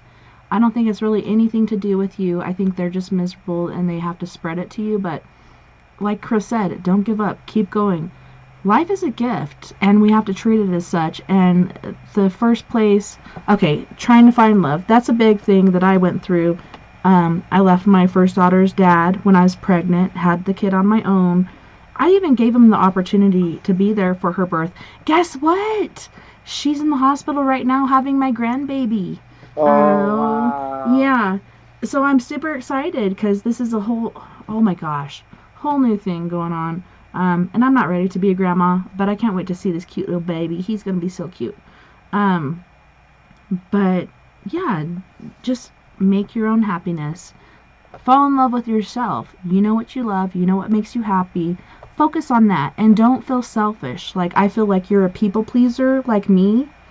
And that has really been an obstacle in my life. Yes, it's good to be a people pleaser and try to take care of people to a certain extent. But there's an extent that you have to put up the wall and say no more and need to take care of yourself, because how can you take care of others unless you take care of yourself? So don't let these people put you down. Focus on you, what makes you happy, and know that you're an amazing person. And I think she's crying when you're saying that, Tess. I'm seeing tears coming down the eyes. Yeah, don't be sad. And yes, it hurts the heart because you love these people and you care a lot about them, but you need to look after you now. You're at a certain age where it's about you. It should always be, but at a certain age you realize different things. It's got to be about you and about your happiness, because this is your life. And it's so beautiful, and you're so beautiful, and you have a beautiful soul. And like I said, these people are probably just unhappy in their lives, and that's why they're spreading the unhappiness. But just keep doing you. Do what makes you happy, and don't worry about everybody else. Maybe a little bit here and there until you get it down. But don't be doing the whole people pleaser thing that we've been doing all along. Try to move on to self-gratification. And for me, that was so hard because it makes me feel selfish. How about you, Chris? Like, do you get that too? Like, where you go from being a people pleaser to trying to help yourself, and then you feel so selfish for doing it? It's such a hard cycle to break. Yes, and it's funny that you say that, because being an intuitive, but outside of the psychic gifts, oh my God, I'm getting chills when you said that. I've always had the thing that I've done for others. It's always others, others, others. And the thing is that at times, I've heard it many times, you need to have time for yourself. You need to reflect. You need to worry about Chris. And the thing is that what you said, that's in my nature. It's who I am. And sometimes I forget myself and don't make time for myself. And within the past few weeks, Tess, I have done a lot of that for myself. And it really kind of hits home. Yeah, it really makes a lot of sense. And I've always, that before, I think was before I was even doing radio, I was always like thinking, damn, I gotta do this, I gotta do this for others. So, but that's how it is. And as you, so, like for everyone listening to the show, don't be a people pleaser. There's times where you're not gonna make everyone happy. You can't please everyone. And just know that that's that's what it is. And I know that you were going through a certain part of where you just gotta you feel like you gotta please everyone, but so is that you don't do that no more. You've grown up. I hope that you don't do that anymore. And it's time for you to take care of Kayla, because no one else is going to do it for you. I mean, we can be there to to guide you and open your eyes, but sometimes it just we just put prayers for everyone, and that not just for Kayla, but that applies to everyone. That we learn from our mistakes, and nobody's perfect. So it's just an adjustment that being selfish. It's hard. And in relationships, oh my goodness, me and relationships. I'm not even gonna go there. It turns out so bad. At first, it's like happy, lovey, whatever stuff, and then if they're not a good person and they're out for the wrong thing, they end up taking advantage of it. And it shouldn't be like that. It should be equal. You don't look for somebody to complete you. And I love that saying. And it's so romantic to think about. But you actually look for somebody to complement your happiness. I don't need somebody to complete me, somebody to put all my happiness upon. I need somebody to complement my happiness and what I'm doing in my life. Oh my God, I am so done. I'm so done. Oh I my always God. do that, my friend. I'm so sorry. It's validation time. Validation. Validation. So hopefully, Taylor, if you're listening, don't be shy. Nobody will get your number.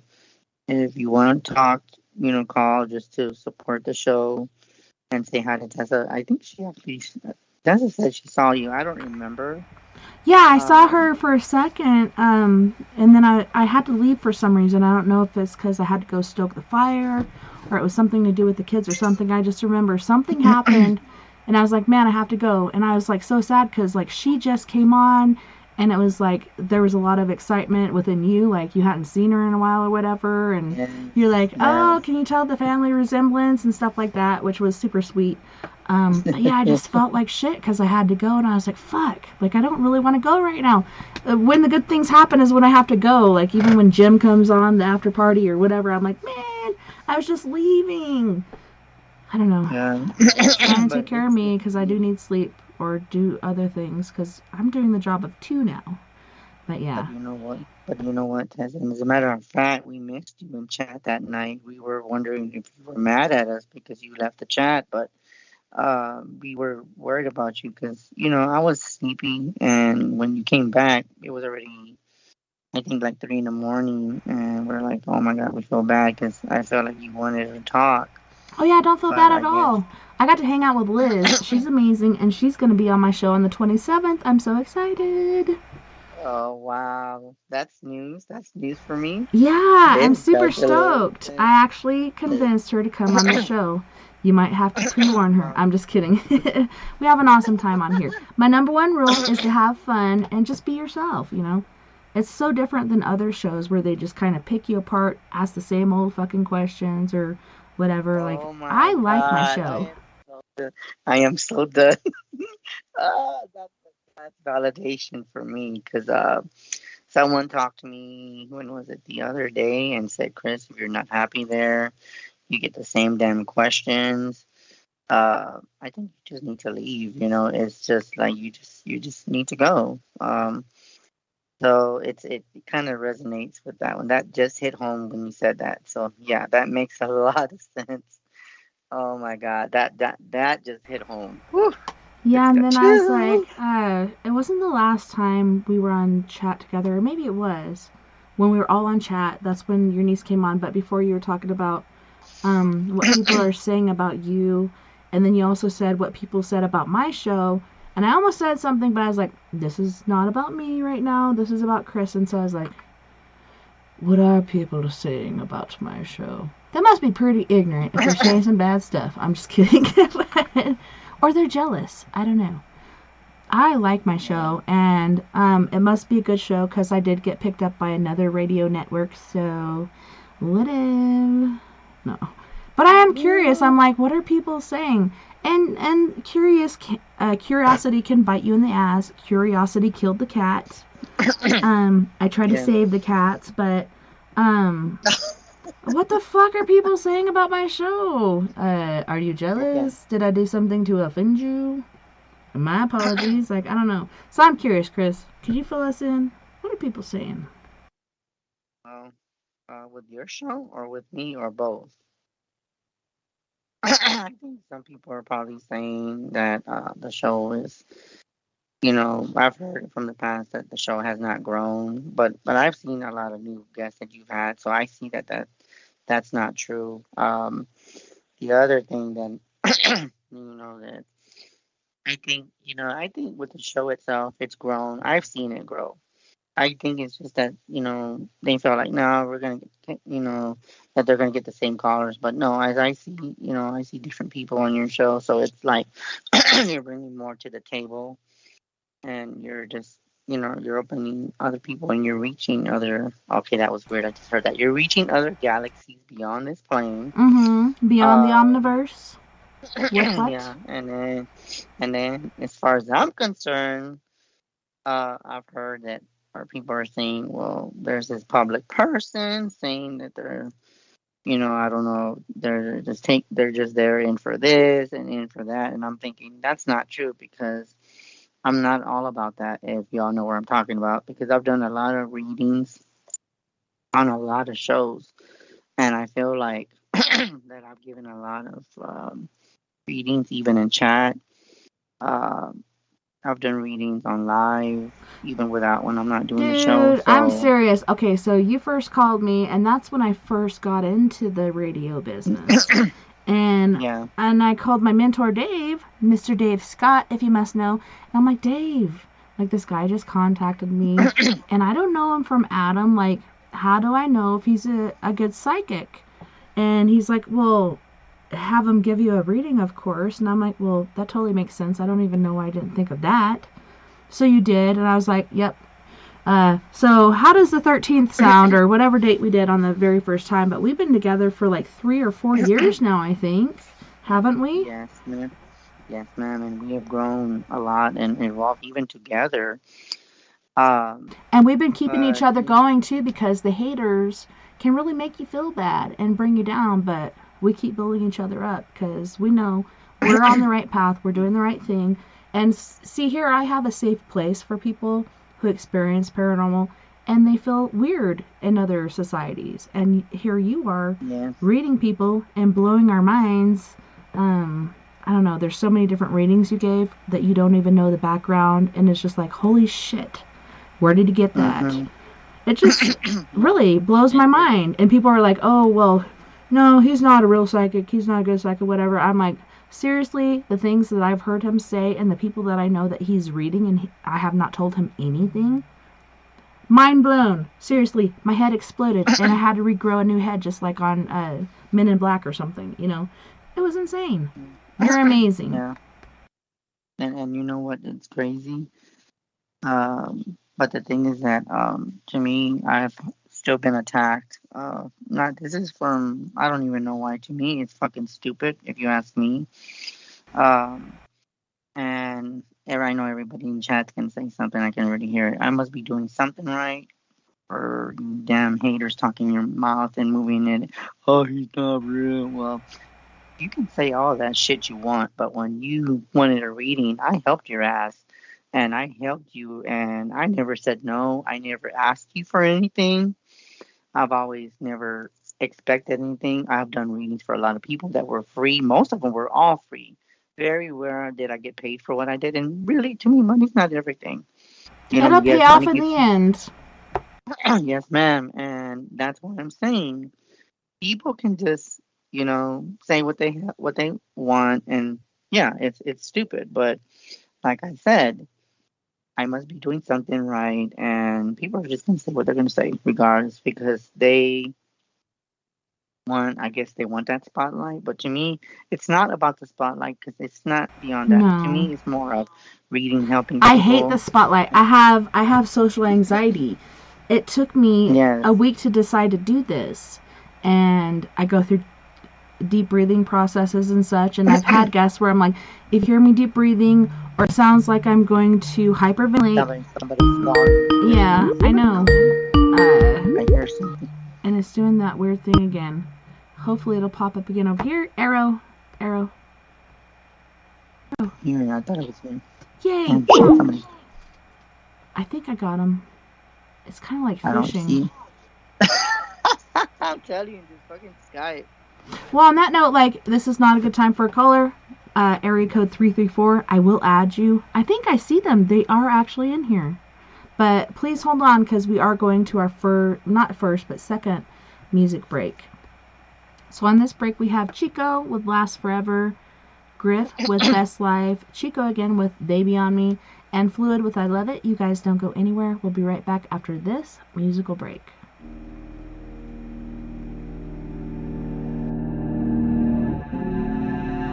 Last forever.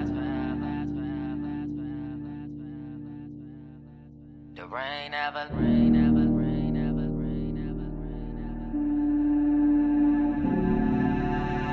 forever. The rain never lasts forever. The rain never lasts forever. The rain never lasts forever. The rain never lasts forever. I know it's ain't shit. You're tired of the games. You're tired from all the hurt. You're tired from all the pain. Put your trust in all these lames, but that wasn't your aim. Tied they true colors down the line, them change. They words don't meet they actions. Loyalty what they lacking. Tell them to stop the slacking. Mama, you know nobody's practice. The rain never lasts forever.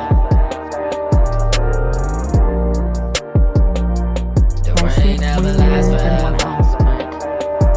Yeah, I think I'm just going to remove Skype from my computer and then re-download it. Because this is crazy, dude. I don't get it. Paratechnical issues. Stuff has been going on. And shadow people stuff too, which we might talk about this next hour. Have you been seeing any shadow people? What type of king will make they queen look stupid? Childish games wanna grown. You want somebody you can call your own. Indifferent than your phone. When you asking me, act like you wrong. Your heart say stay when your patience gone. When y'all together, you still feel alone. Yeah, the rain never lasts forever. The rain never lasts forever.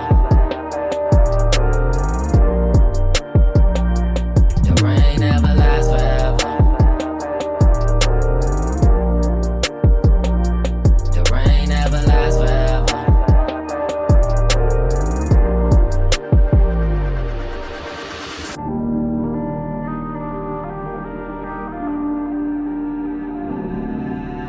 Lasts forever. The rain never lasts forever.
I'm gonna live my best life. Don't care if my head ain't right. I'm gonna live my best life. Don't care if my head ain't right. I'm gonna live my best life. Don't care if my head ain't right. Do you and live your best life. Don't care if my head ain't right. Where you from? Who you with? Are you unplugged? Are you equipped? I do my thing, stay legit. In this world, no one's innocent. VIP, get bottles. One snap of my fingertips. See these haters like blah blah blah, blah blah blah blah, talking gibberish. I'm gonna live my best life. Don't care if my head ain't right. I'm gonna live my best life. Don't care if my head ain't right. I'm gonna live my best life. Don't care if my head ain't right. Do you and live your best life. Don't care if my head ain't right. Rolling and rolling and rolling SUV. Rolling and rolling and rolling with my homies. Rolling and rolling and rolling SUV. Rolling and rolling and rolling with my homies. I'm going to live my best life. Don't care if my head ain't right. I'm going to live my best life. Do you live your best life?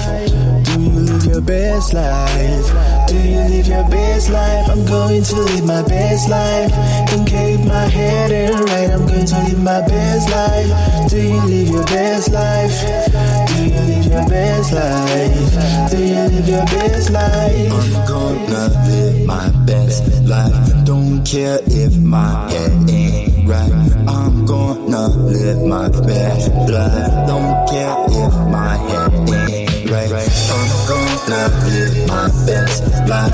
Don't care if my head ain't right. Do you and live your best life. Don't care if my head ain't right.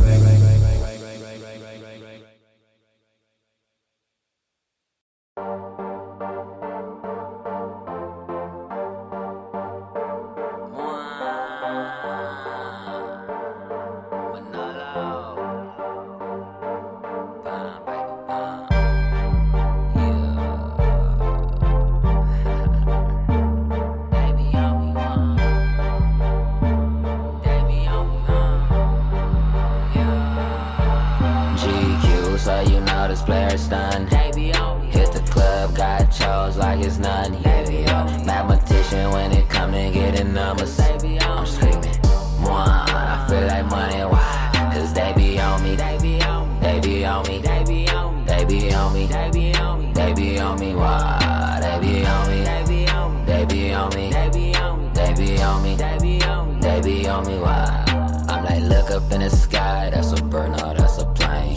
Chico just that fly, so make it splurge and make it rain. I keep that Scrabble mind, I got words and I got game. And she like circle goggles, she got curves and she got frame. And if my Murata, I'ma swerve all in her lane. She give me gobble gobble, she superb with that good brain. Now baby, bout that action, make them bird drive me insane. I'm a jigger, low in action, mama purchase this good thing. And fire y'all employees, you dealing with a boss. And kick it with a player, I got juice and I got sauce. You messing with them losers, I feel sorry for your loss. I'm a heartthrob, baby, I can feel your beating pulse. GQ, so you know this player's done. Hit the club, got chose like it's none. Mathematician when it come and getting numbers. I'm screaming, one, I feel like money, why? Cause they be on me, they be on me, they be on me, they be on me, they be on me, they be on me, they be on me, why? They be on me, they be on me, they be on me, they be on me, they be on me, they be on me, why? Juice daddy, baby, looky here, looky here. Milwaukee bought them bucks, fear the deer, fear the deer. I'm feeling like a player, must be pure, must be pure. So let me drop this knowledge in your ear, in your ear. I'm driving your chick crazy, let me steal, let me steal. She crying like a baby, I see tears, I see tears. She thick from the front, I see rear, I see rear. I see me in them panties, I see mirror, I see mirror. Fly guy, baby, you messing with a pilot. King of the ship, you messing with a pirate. Ding dong bitch, make her open, then I'm out it. I'm getting all in that belly, turned her any to a Audi. GQ, so you know this player's done. Hit the club, got chose like it's none. Mathematician when it come to getting numbers. I'm screaming, one, I feel like money, why? Cause they be on me, they be on me, they be on me, they be on me, they be on me, they be on me, they be on me, why? They be on me, they be on me, they be on me, they be on me, they be on me, they be on me, they be on me, why?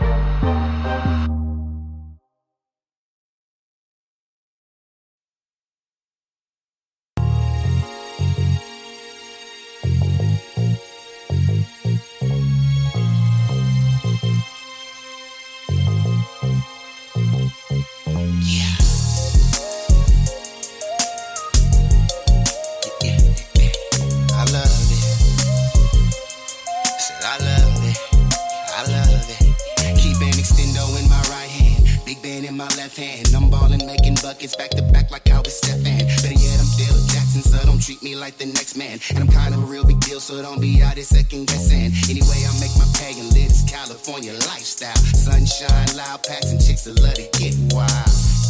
That's how we do it every day. Slipping, sliding through the traffic on a mission for the day. Clearing marks about my way. Really got no time for y'all today. And all the craziness y'all talk, but never get your story straight. See me out here living great. I don't give a about all that hate. And when it comes to kicking game, I give you all that you can take. Trying to do it big, got no complaints. Every morning eating steak. And say I'm wrong for showing out, but I'ma do it anyway. Trust and thing ain't nothing, bitch, cause I can do it any day. And it don't matter where I go, I always represent the yay.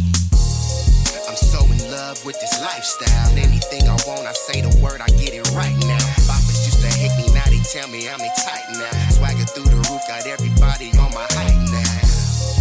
So in love with this lifestyle. I love it, and I love it, and I love it.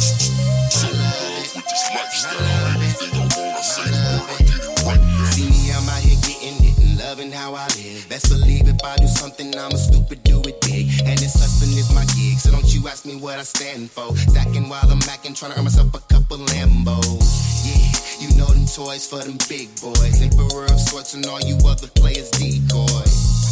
Meaning you're not the real deal. Keep an appetite for dollars that I never miss a meal. All you suckers need to chill. I'm just trying to stack a meal and pull the baddest bras around and let show they sex appeal. Little bit of Netflix, then we chill. Losing clothes, keep on them heels. Working like a 9 to 5 and go right back to chasing skrill. I bring that real, never that phony. BS, y'all be stressing, put it down just like an OG. Perform these cookies, take flight. Some of y'all just out here acting, I'm a boss in real life.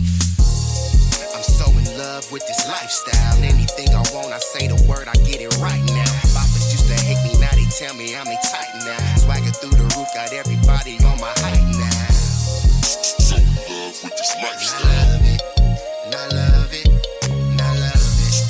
So in love with this lifestyle. Anything I want, I say the word, I get it right now.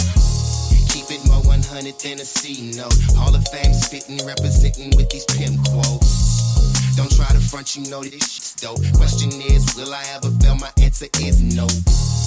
I make this hustling look amazing. Put it down, doper than a blunt of purple hazing. Spicy on the mic, I bring the fire like a Cajun. Scoville, making haters sweat when I be blazing. Leaning to the side, haters everywhere. Yeah, I hear them talking, but they simply wasting air. Can't understand the reason that they stay in my affairs. But I'm major with my movements, getting money everywhere. I'm so in love with this lifestyle. Anything I want, I say the word, I get it right now. Boppers used to hate me, now they tell me I'm in tight now. Swagger through the roof, got everybody on my height now. So in love with this lifestyle. I love it, and I love it, and I love it. So in love with this lifestyle. Anything I want, I say the word, I get it right now. I love it, so in love with this lifestyle. I love it, and I love it, and I love it. So in love with this lifestyle. Anything I want, I say the word, I get it right now.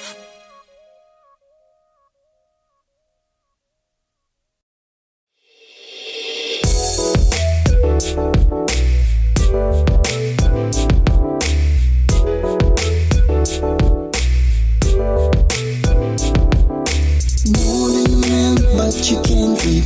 More than a man, but you can't read. More than a man, but you can't leave. You can't leave. You're right where you wanna be. That is right here with me. You're right where you wanna be. Right with me. You can be anything you want. If that's what you really want. You can be anything you want. All I want to do right now is leave it soon. All I wanna do. All I want to do right now is leave it soon. Oh God, I'm wasting time. Not trying to lose my mind. Know that I am wasting time. Not trying to lose my mind. If you want, get left behind in this rat race. Go back to my place where I know it's safe. And lock myself in my room. Won't watch the news, cause it is so confused. What can I do if I lose you?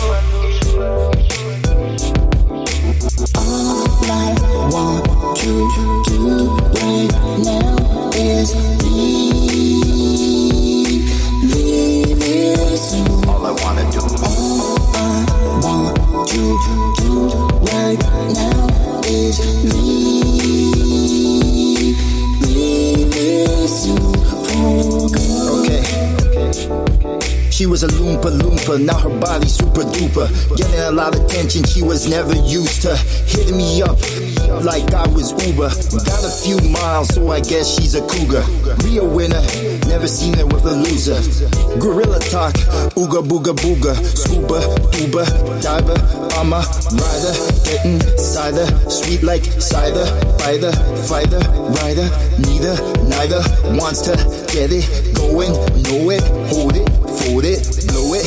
Wait, I'm joking. Cages broken from these beasts. From down east on the streets, it's a zoo.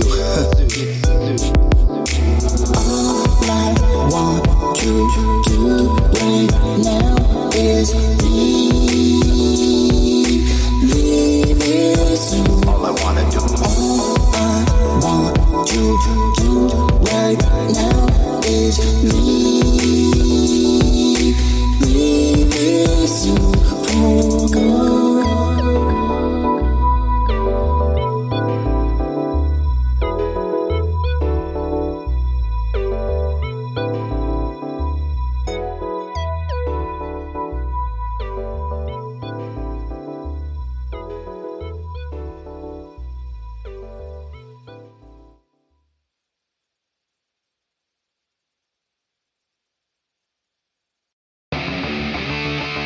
Welcome back, and thank you so much for joining us this evening on We Are Paradox Media's Late Night in the Rockies.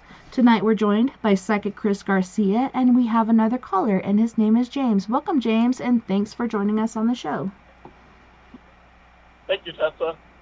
And I'm glad to hear your husband's doing well. I'm really glad. Me too. And how are you doing? How are you doing, Chris? I'm doing very well, sir. I've been very busy as usual, and I know that I don't remember how we found each other, but I know you've been following me on different shows. But it's weird because sometimes I forget how I meet people, and they're like, "Well, I saw you or I heard you on this show," and I'm like, I can't keep track. I can't keep track. First time I met James was a couple shows ago, I think, here. It might have been when you were here last time, but yeah, I remembered him. He's on the road. He's nomading. Yeah. Yeah. And I did want to say that that your readings, Chris, I guess they turned out to be pretty indicative of the next phases of my life. Mm-hmm. Because I guess the moment I heard you say to me that that I would know who my friends were, I automatically took that as a sign that I was also going to have some relationship troubles with some people. Indeed. Which I have. Wow.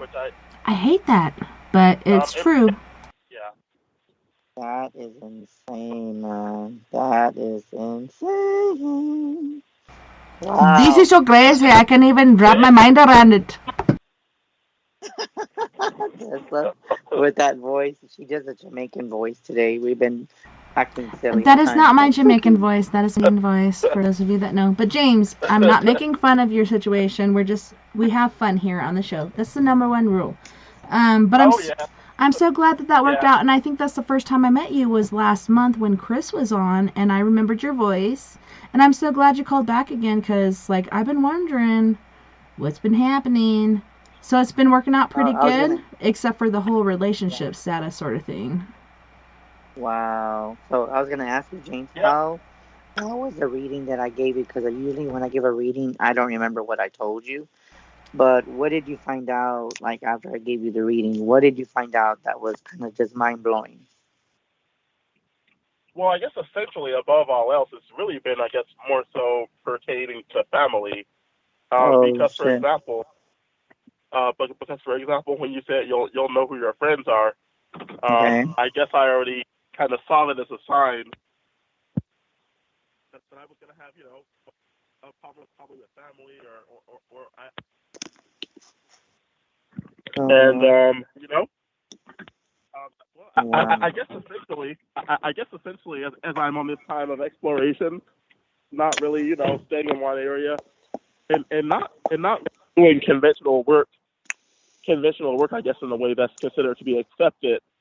Yeah. I've just been getting a Yeah, lot of this is backlash pretty from family. essential these days. Like, people don't realize how essential people delivering food. There's even people making a lot of money in Walmart and other places putting people's food together and delivering them to the trunk because people don't want to walk through Walmart and other places where people are walking around with COVID.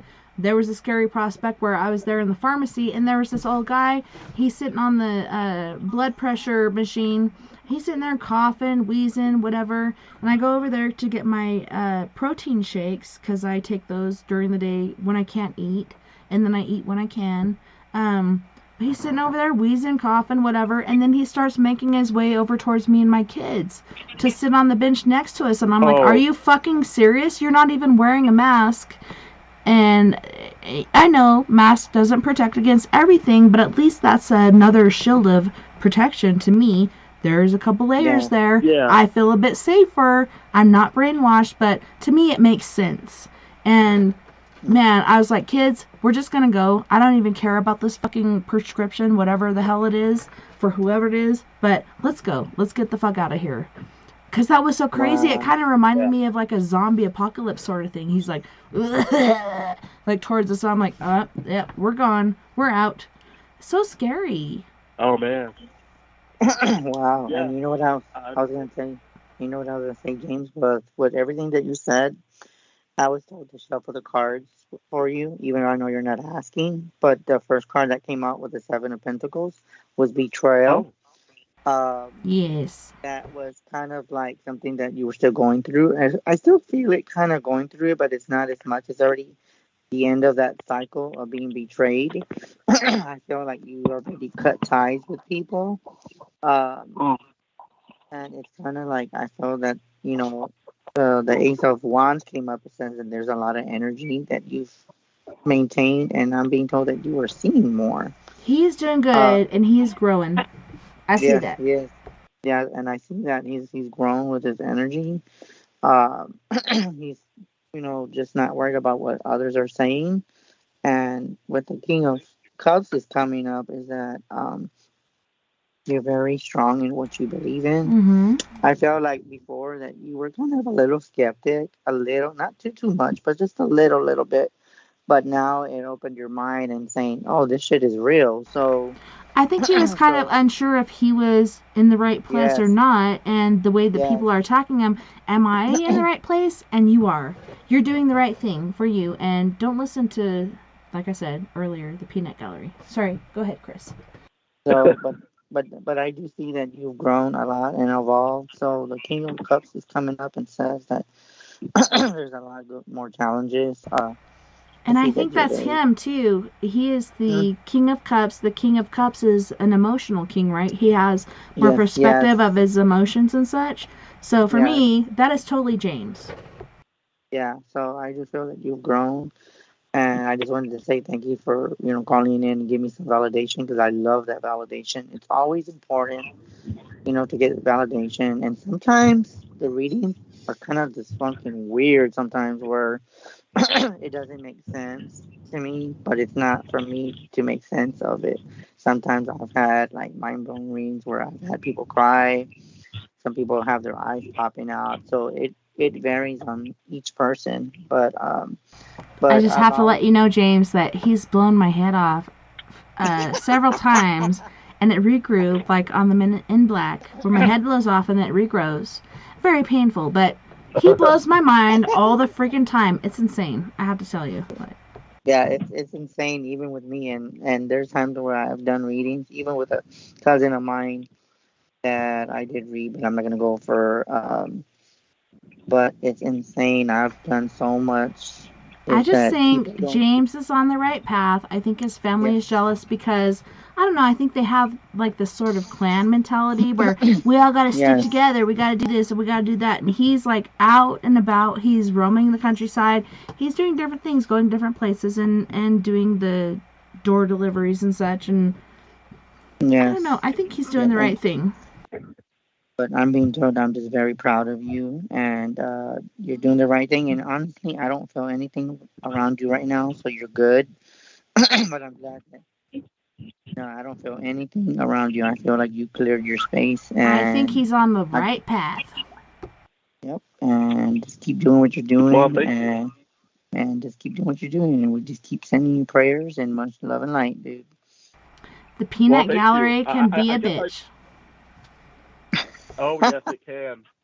But I guess just also to kind of confirm what both of you are telling me, I have also gotten the sense, even though the voices in my head from family members obviously have been causing me to doubt myself. Yes. I also have felt in a bit of a place of strength, and I guess I guess the final straw was kind of when even my brother more or less kind of started taking sides with the with the rest of the family members.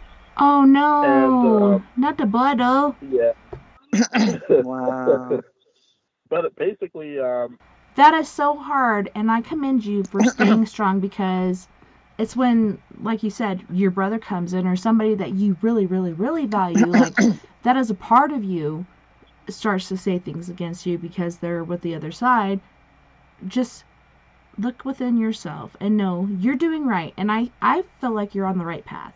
And don't let them make you doubt that because, oh my gosh, I'm trying not to cry, Chris. Damn it, why are you rubbing off on me? But, yeah, you're on the right path. No, you're doing good. You're doing really good.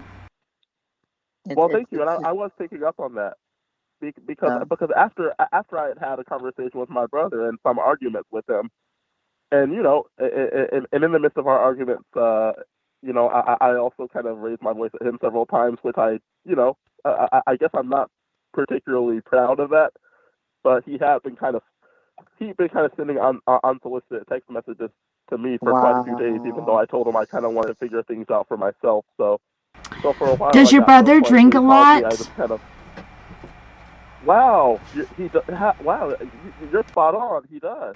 Yeah, that's what I'm picking up on. When that happens, they lash out in a certain way, which is very emotionally and verbally abusive. So please do not pay heed to that. Just listen to your heart, listen to your gut, keep doing what you're doing. I know you love your brother. He's a very special person, but he needs help too. So, yeah, just keep doing what you're doing because you're on the right path. You're going up and beyond, and you're doing what's best for you. Seriously. Yeah. Well, thank you. Because after those conversations, I would just take the time to go into meditation, and just in being in meditation, sometimes I kind of have this sort of clairvoyance where I can kind of see the light of my guides, and as I was just sitting there, kind of in communication with my guides for their support, even though I wasn't seeing a lot of support in the physical from family. I tell both of you, I was just seeing lots of flashes of light, and as I was closing my eyes in that meditation, just lots of light in the third eye, as if to say it was okay. So I did get gather a lot of strength from that too. Well, that's good. And you know what? I think, like, when he does that, he becomes a different type of person. I don't know if that makes sense. It's not the regular him, it's the intoxicated him. Like, it's the, I don't know if he's fractured or what's going on. He has some sort of turmoil in his past that he needs to deal with, and he's projecting it on you, and you don't deserve it. That's what I'm saying. No, he does not. No, he does not. And it's weird that you're saying that, Tess, because it kind of just hit home, and it resonates like to no end. So it's amazing, and it makes a lot of sense. But I'm not getting the chills, but I'm getting flutters in my heart. Seriously. But it really amazing, and but it just like I said, just keep you're positive and keeping a lot of love out there. to everyone, and just don't doubt yourself because you're doing a very good job. And I love the energy I get from you. It's very positive. It's very uplifting. And I think that, when you know who you are, it just resonates. Everything just hitting home right now at this point in time. And I agree yeah. with you, Chris. I'm super happy for him. I'm super excited for the future. Like, things are looking up, seriously. And I know it's hard when your family or your peers or whatever are talking down to you to see that perspective, but I have a person living in my house right now. I swear to God, I'd never have another roommate, but this guy was living on the streets with his daughter, who's the same age as my son, and I was like, if I was living on the street with my son, I would want somebody to help me. And guess what? The day that it was a week that he'd been here, he got a job, and like things are just looking up. Things are going really, really good, and I'm super excited. But I'm so glad you're doing so good. You're very happy. Just please don't let the peanut gallery get you down, because that's all it really is. Yes, we care and love these people, but at the same time, don't let them get you down, because you know who you are. You know where you need to be. And Amen. yeah. Amen. Oh my goodness. Hallelujah. Well, thank you. And that's why I want to say that it's very kind of you to let that man and his daughter live at the house too. That is really an act of kindness, and I do think it's that kind of kindness that really is also important. Yes. Oh yeah. Yes. Another thing. Another thing I guess is just that I am a firm believer of the fact that we choose the incarnations we're going to have on a soul level, Yes. and that we write into a script whenever some events Yes. will occur. I really do. I really do believe that because Oh my as I was goodness. also having those challenges, I was reading a part of a book that was just talking about some of the constraints of those who will say you have to make something out of your life and all that stuff. So for me, that was just extra confirmation that I chosen that to happen. Oh, but going back to you, Tess, about that kind of kindness, I think that's a really positive thing, because I think that we light workers are on the path of service to others, So Yes. we're And I here love to. you say that about light workers, because a lot of people don't know that term, but we are. Those of us that Yes. know, we are light workers, and we're here to not put each other down, but raise each other up and get ourselves out of this thing. A lot of people think we're on hell on earth, and yes, it can feel like that sometimes, but seriously, we gotta help each other out of this swamp or whatever the fuck we feel like we're in. We gotta help each other out, and it's so important. I'm so glad you said that. Amen. Amen to that. Yes, well, it is really important, because I do think that those of us who are light workers, I actually really like this book called The Law of One. It kind of talks a lot about this philosophy.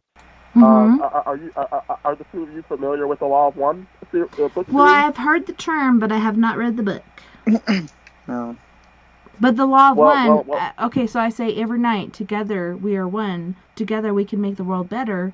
And that's true. We have to work together to make this work. And there's a small percentage of us that are on the same realm, and there's the sheeple. And so, we try to Wow. convert the sheeple, but at the same time, don't waste a lot of time on that. The ones you can convert, do that. But at the same time, we are on our own path. We know what we need to do, and we need to stick to it. It's so Yeah. crazy. Yeah. It really it means a lot, and yeah, it's insane. I believe that there is. Oh my God, I am hearing these messages through music. First of all, I'm hearing.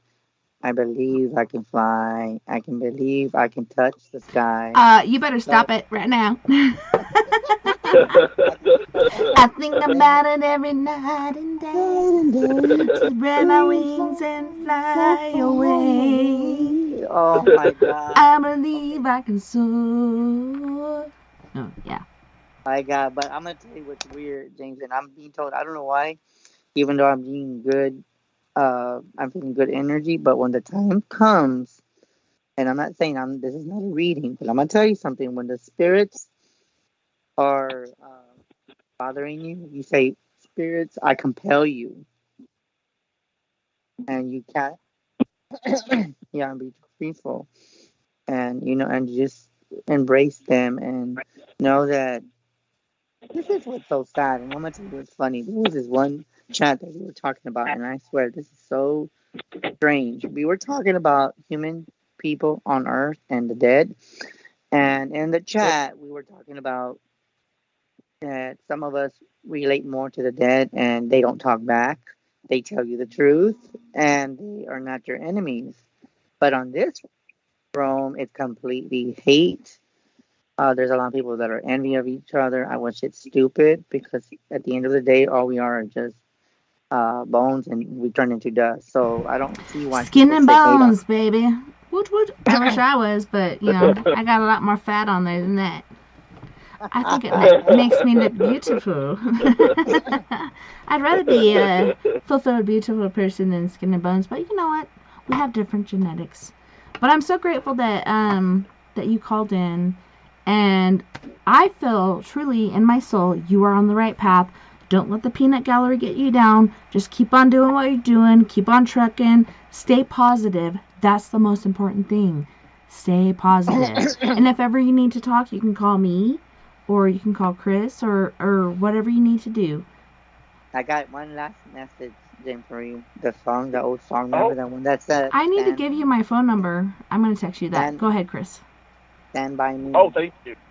Stand by me is what I'm hearing. Stand by me. Oh, stand by me.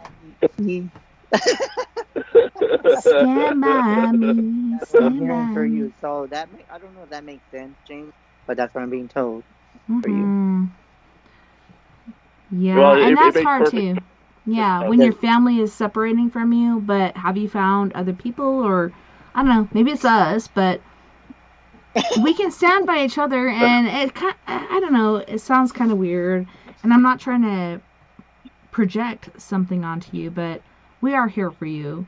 But you might have another prospect of people that are there for you, but seriously, when your family puts you down, and I've known so many people, isn't it strange, Chris? Have you heard this a lot?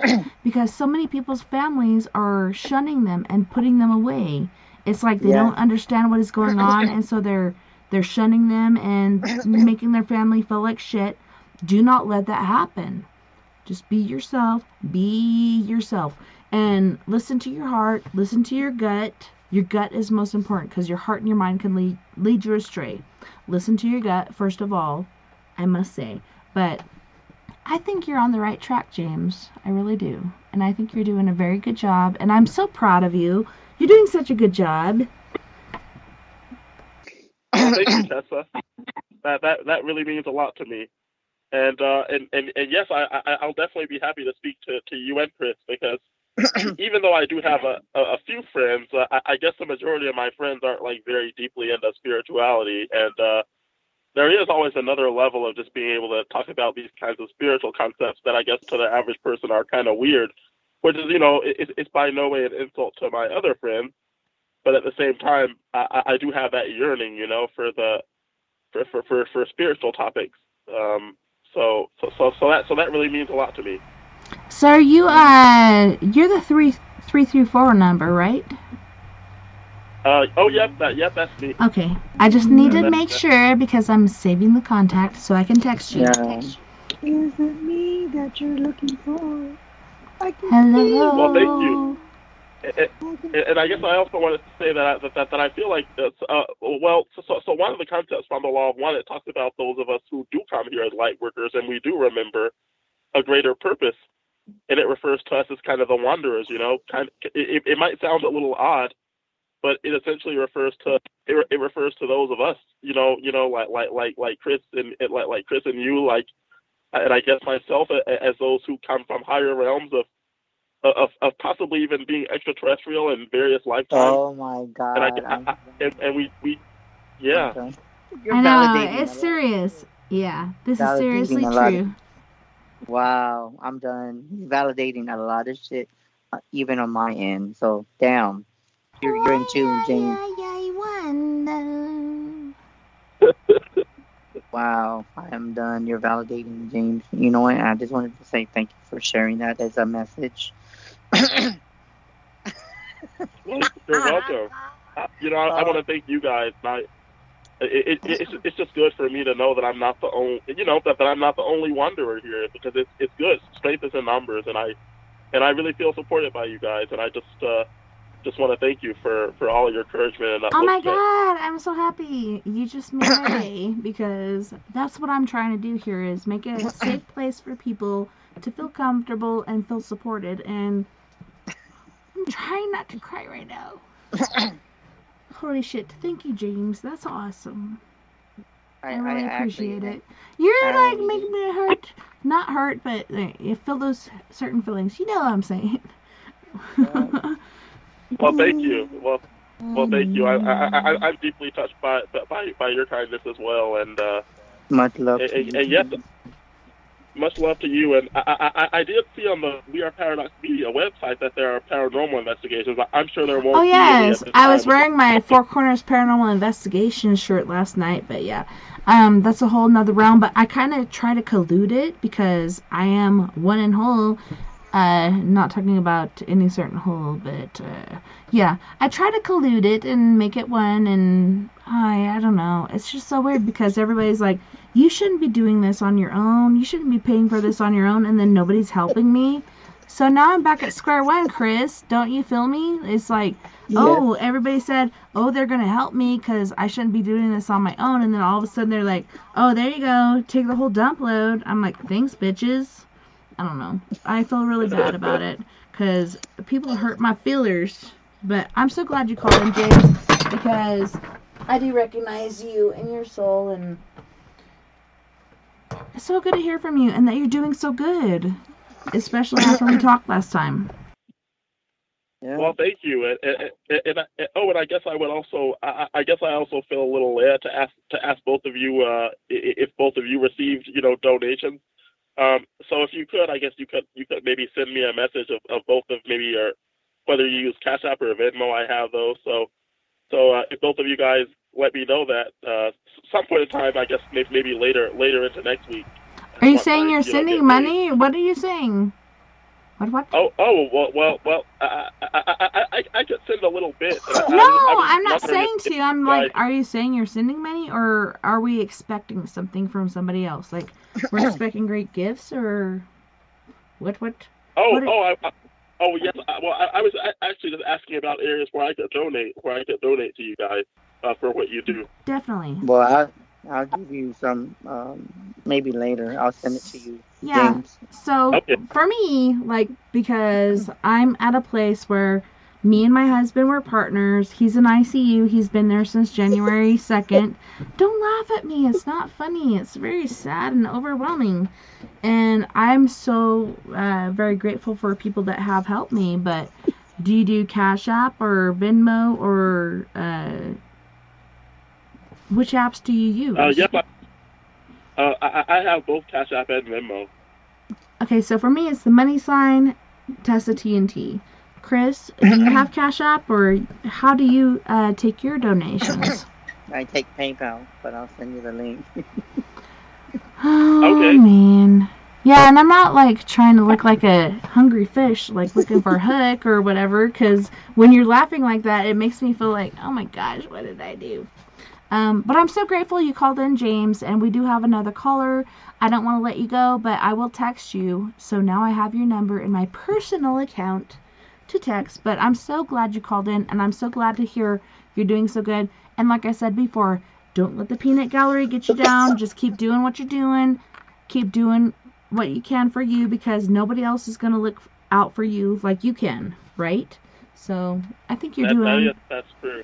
Yeah, you're doing an awesome job, so keep on doing what you're doing. Seriously. Well, thank you, Tessa, and thank you, Chris.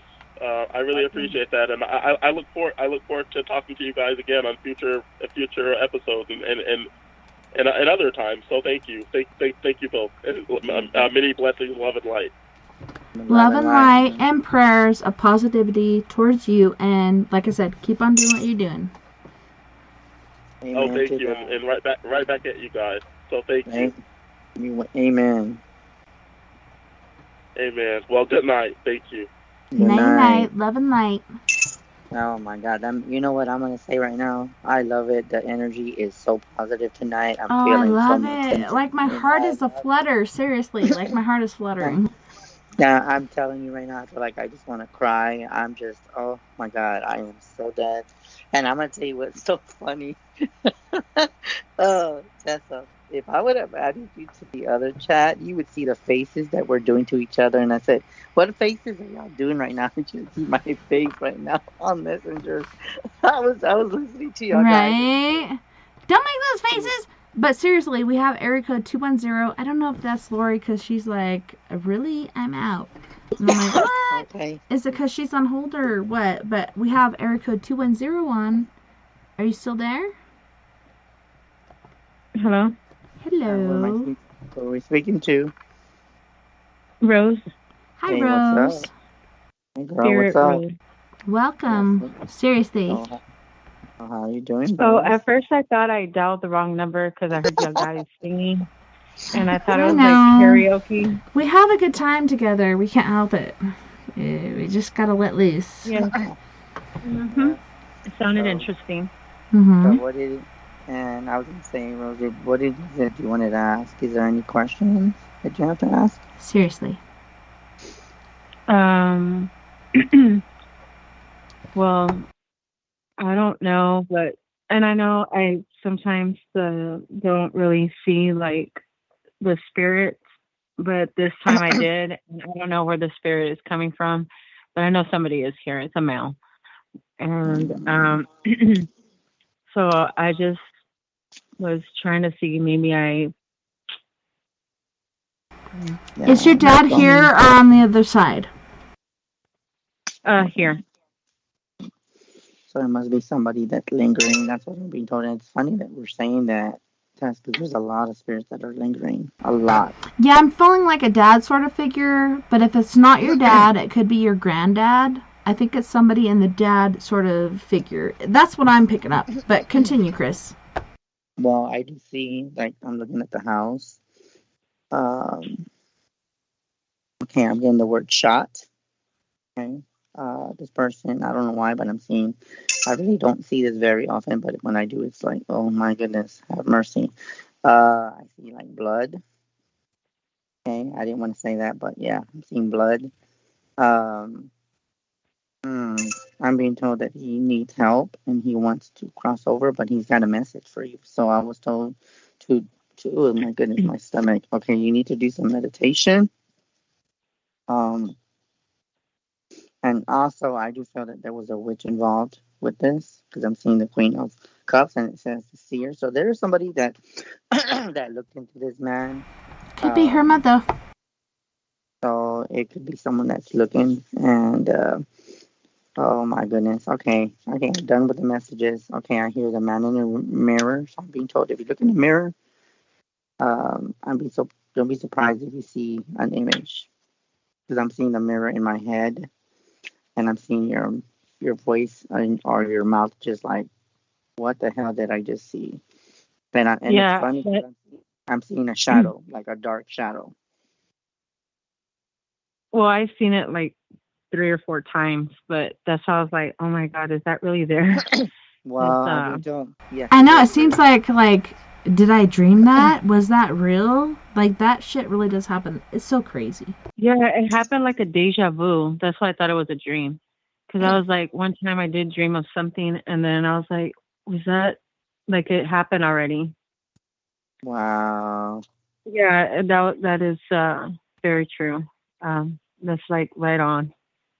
Wow. And it's funny. Yeah, and then I was like, oh, and then sometimes like when all the lights are off, I normally walk around the dog, but the dog wasn't there.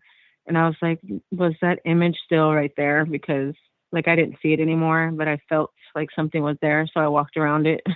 And I was like, oh my God, why do I always do that? I always walk around the spirit.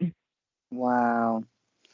But it really makes a lot of sense. And I do feel that it's funny that you say that because I know that you've been probably seeing a lot more. And speaking of the veil, beyond what I was talking about earlier about the cloth over your head when you were being born, I see that the other type of veil, which is spirits are very coming in and out.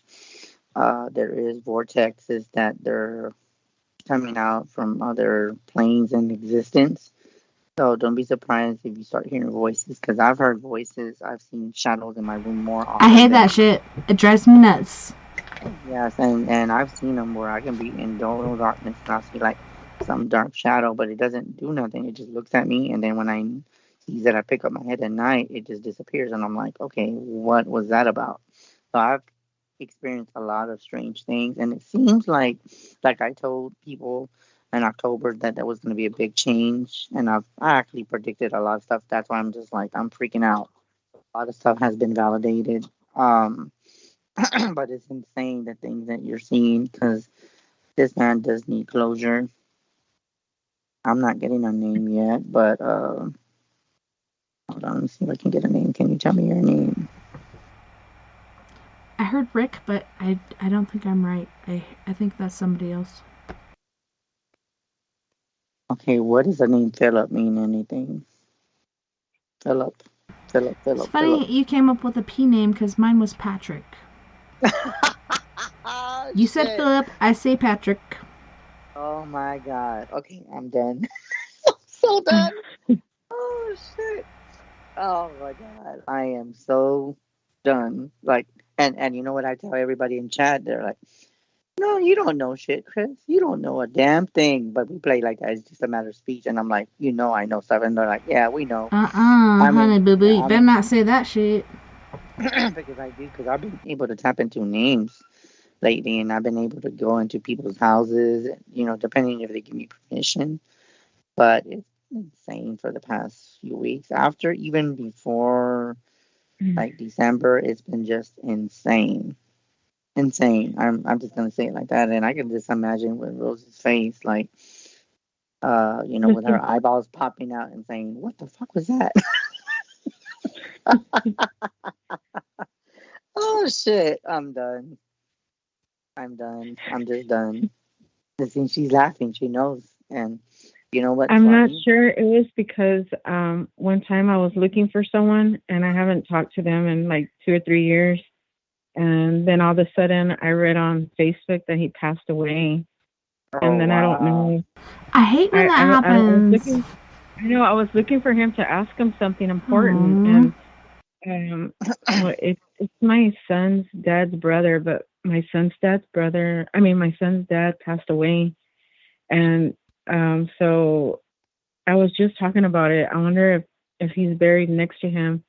But then I was like, I shouldn't think about this, because I don't want him to come into the apartment or like a spirit. And ever since I said that, that's been happening. Oh no. Wow. So I don't know if that could be him. I don't know.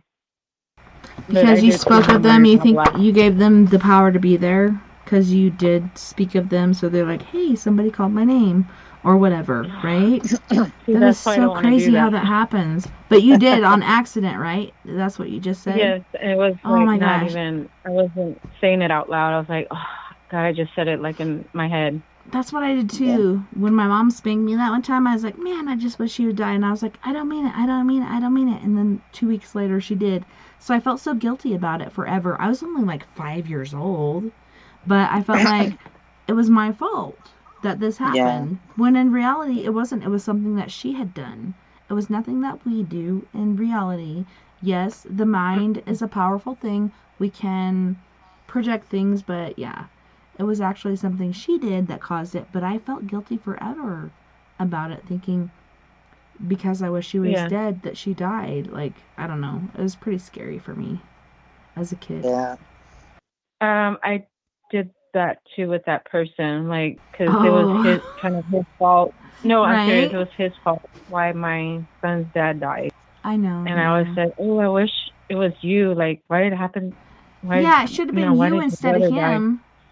I know. And then I said that, and now I kind of like feel bad for saying stuff like that, because many years ago, I was like 12, 13 years ago, I was real negative, and now it's like I felt bad for it. I was actually going to tell him I'm sorry, that he could come see his nephew. Well, don't just gonna do it. Like, do it. Just say you're sorry if you feel it, and put it out there. I'm sorry that I said that, etc. But Like, I don't know, even when my mom was dead and my dad was there, I was like, I wish it would have been my dad instead of my mom. Because I thought she would have understood me more. But then later on, the more things that I discovered, I was grateful that it was my dad, because he was like my best friend, and my mom allowed me to be molested, allowed different things to happen to me, and I was just like, I'm still pissed off at my mom. I admit it. Sorry you're dead, but I still fucking hate your guts at this point. I will get over it, but not at this point. And she's been coming to me as a magpie and different things, but unless you forgive them, they will still come back in different forms. It could be a bird, could be a spirit, could be so many different things. Forgiveness is key. Yeah, and it's insane, but I love it though, you know.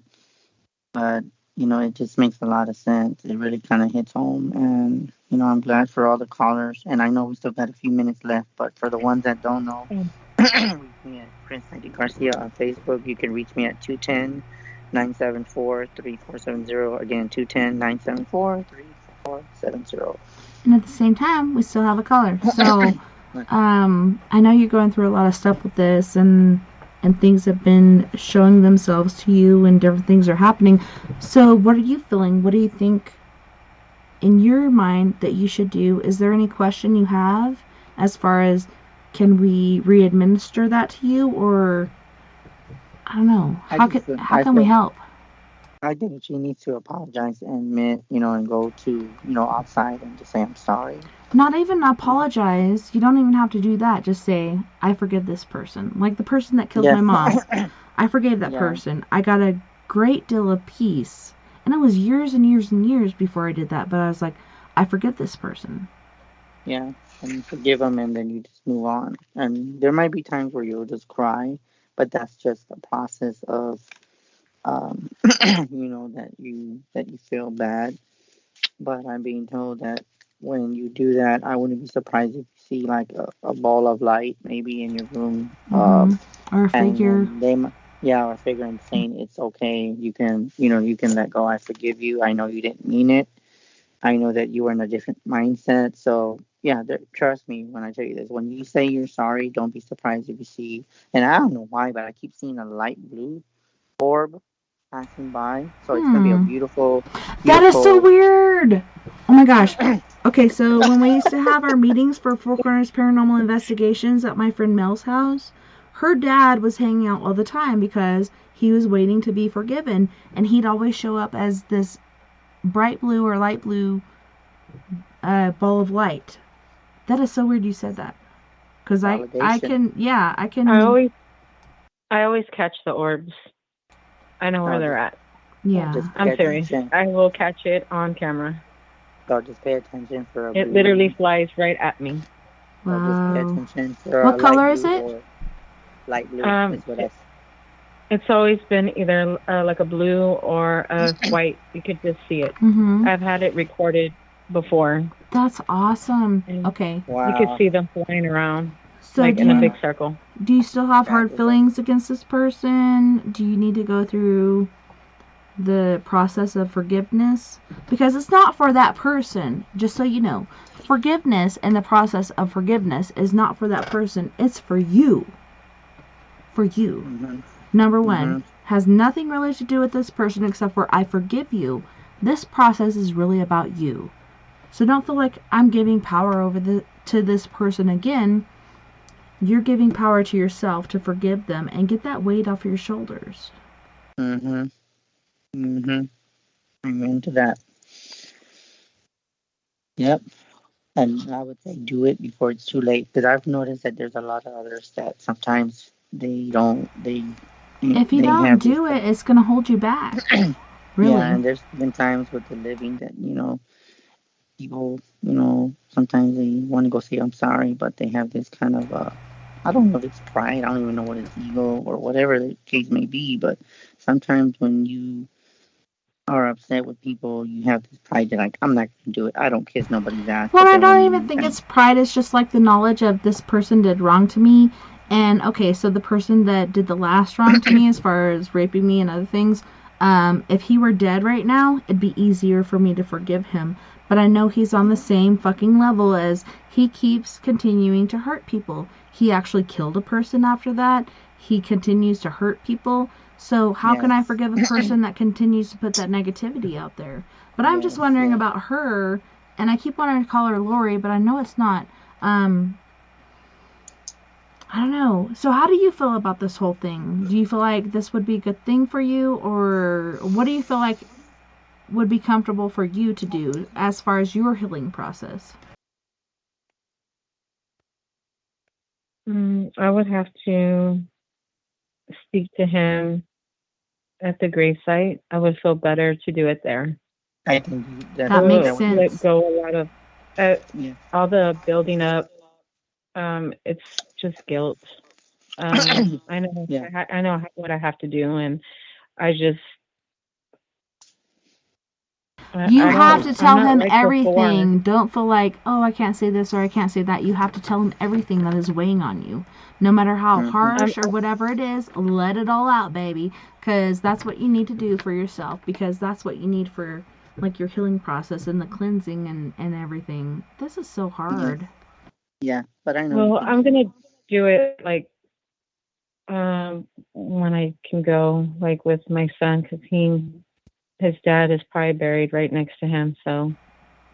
Yeah, I might, if I were you, not bring the son for that original part, but go back for him to go say goodbye to his dad. Be like, hey, could you sit here for a little bit? And maybe bring a friend with you, like a bestie or something, to sit with your son. Oh, no. And all my friends passed away. There's no way. Okay. Well, I'm sure your son is mature enough because I feel like he's a wise soul. He's a wise soul. He knows. He can sit there. Just be like, hey, could you let me go through this on my own? And I'll be right back for you. Or I'll wave you over or whatever. And then he can watch and see when you wave him over. And then he'll come in and he can have his part. But you need to do that by yourself.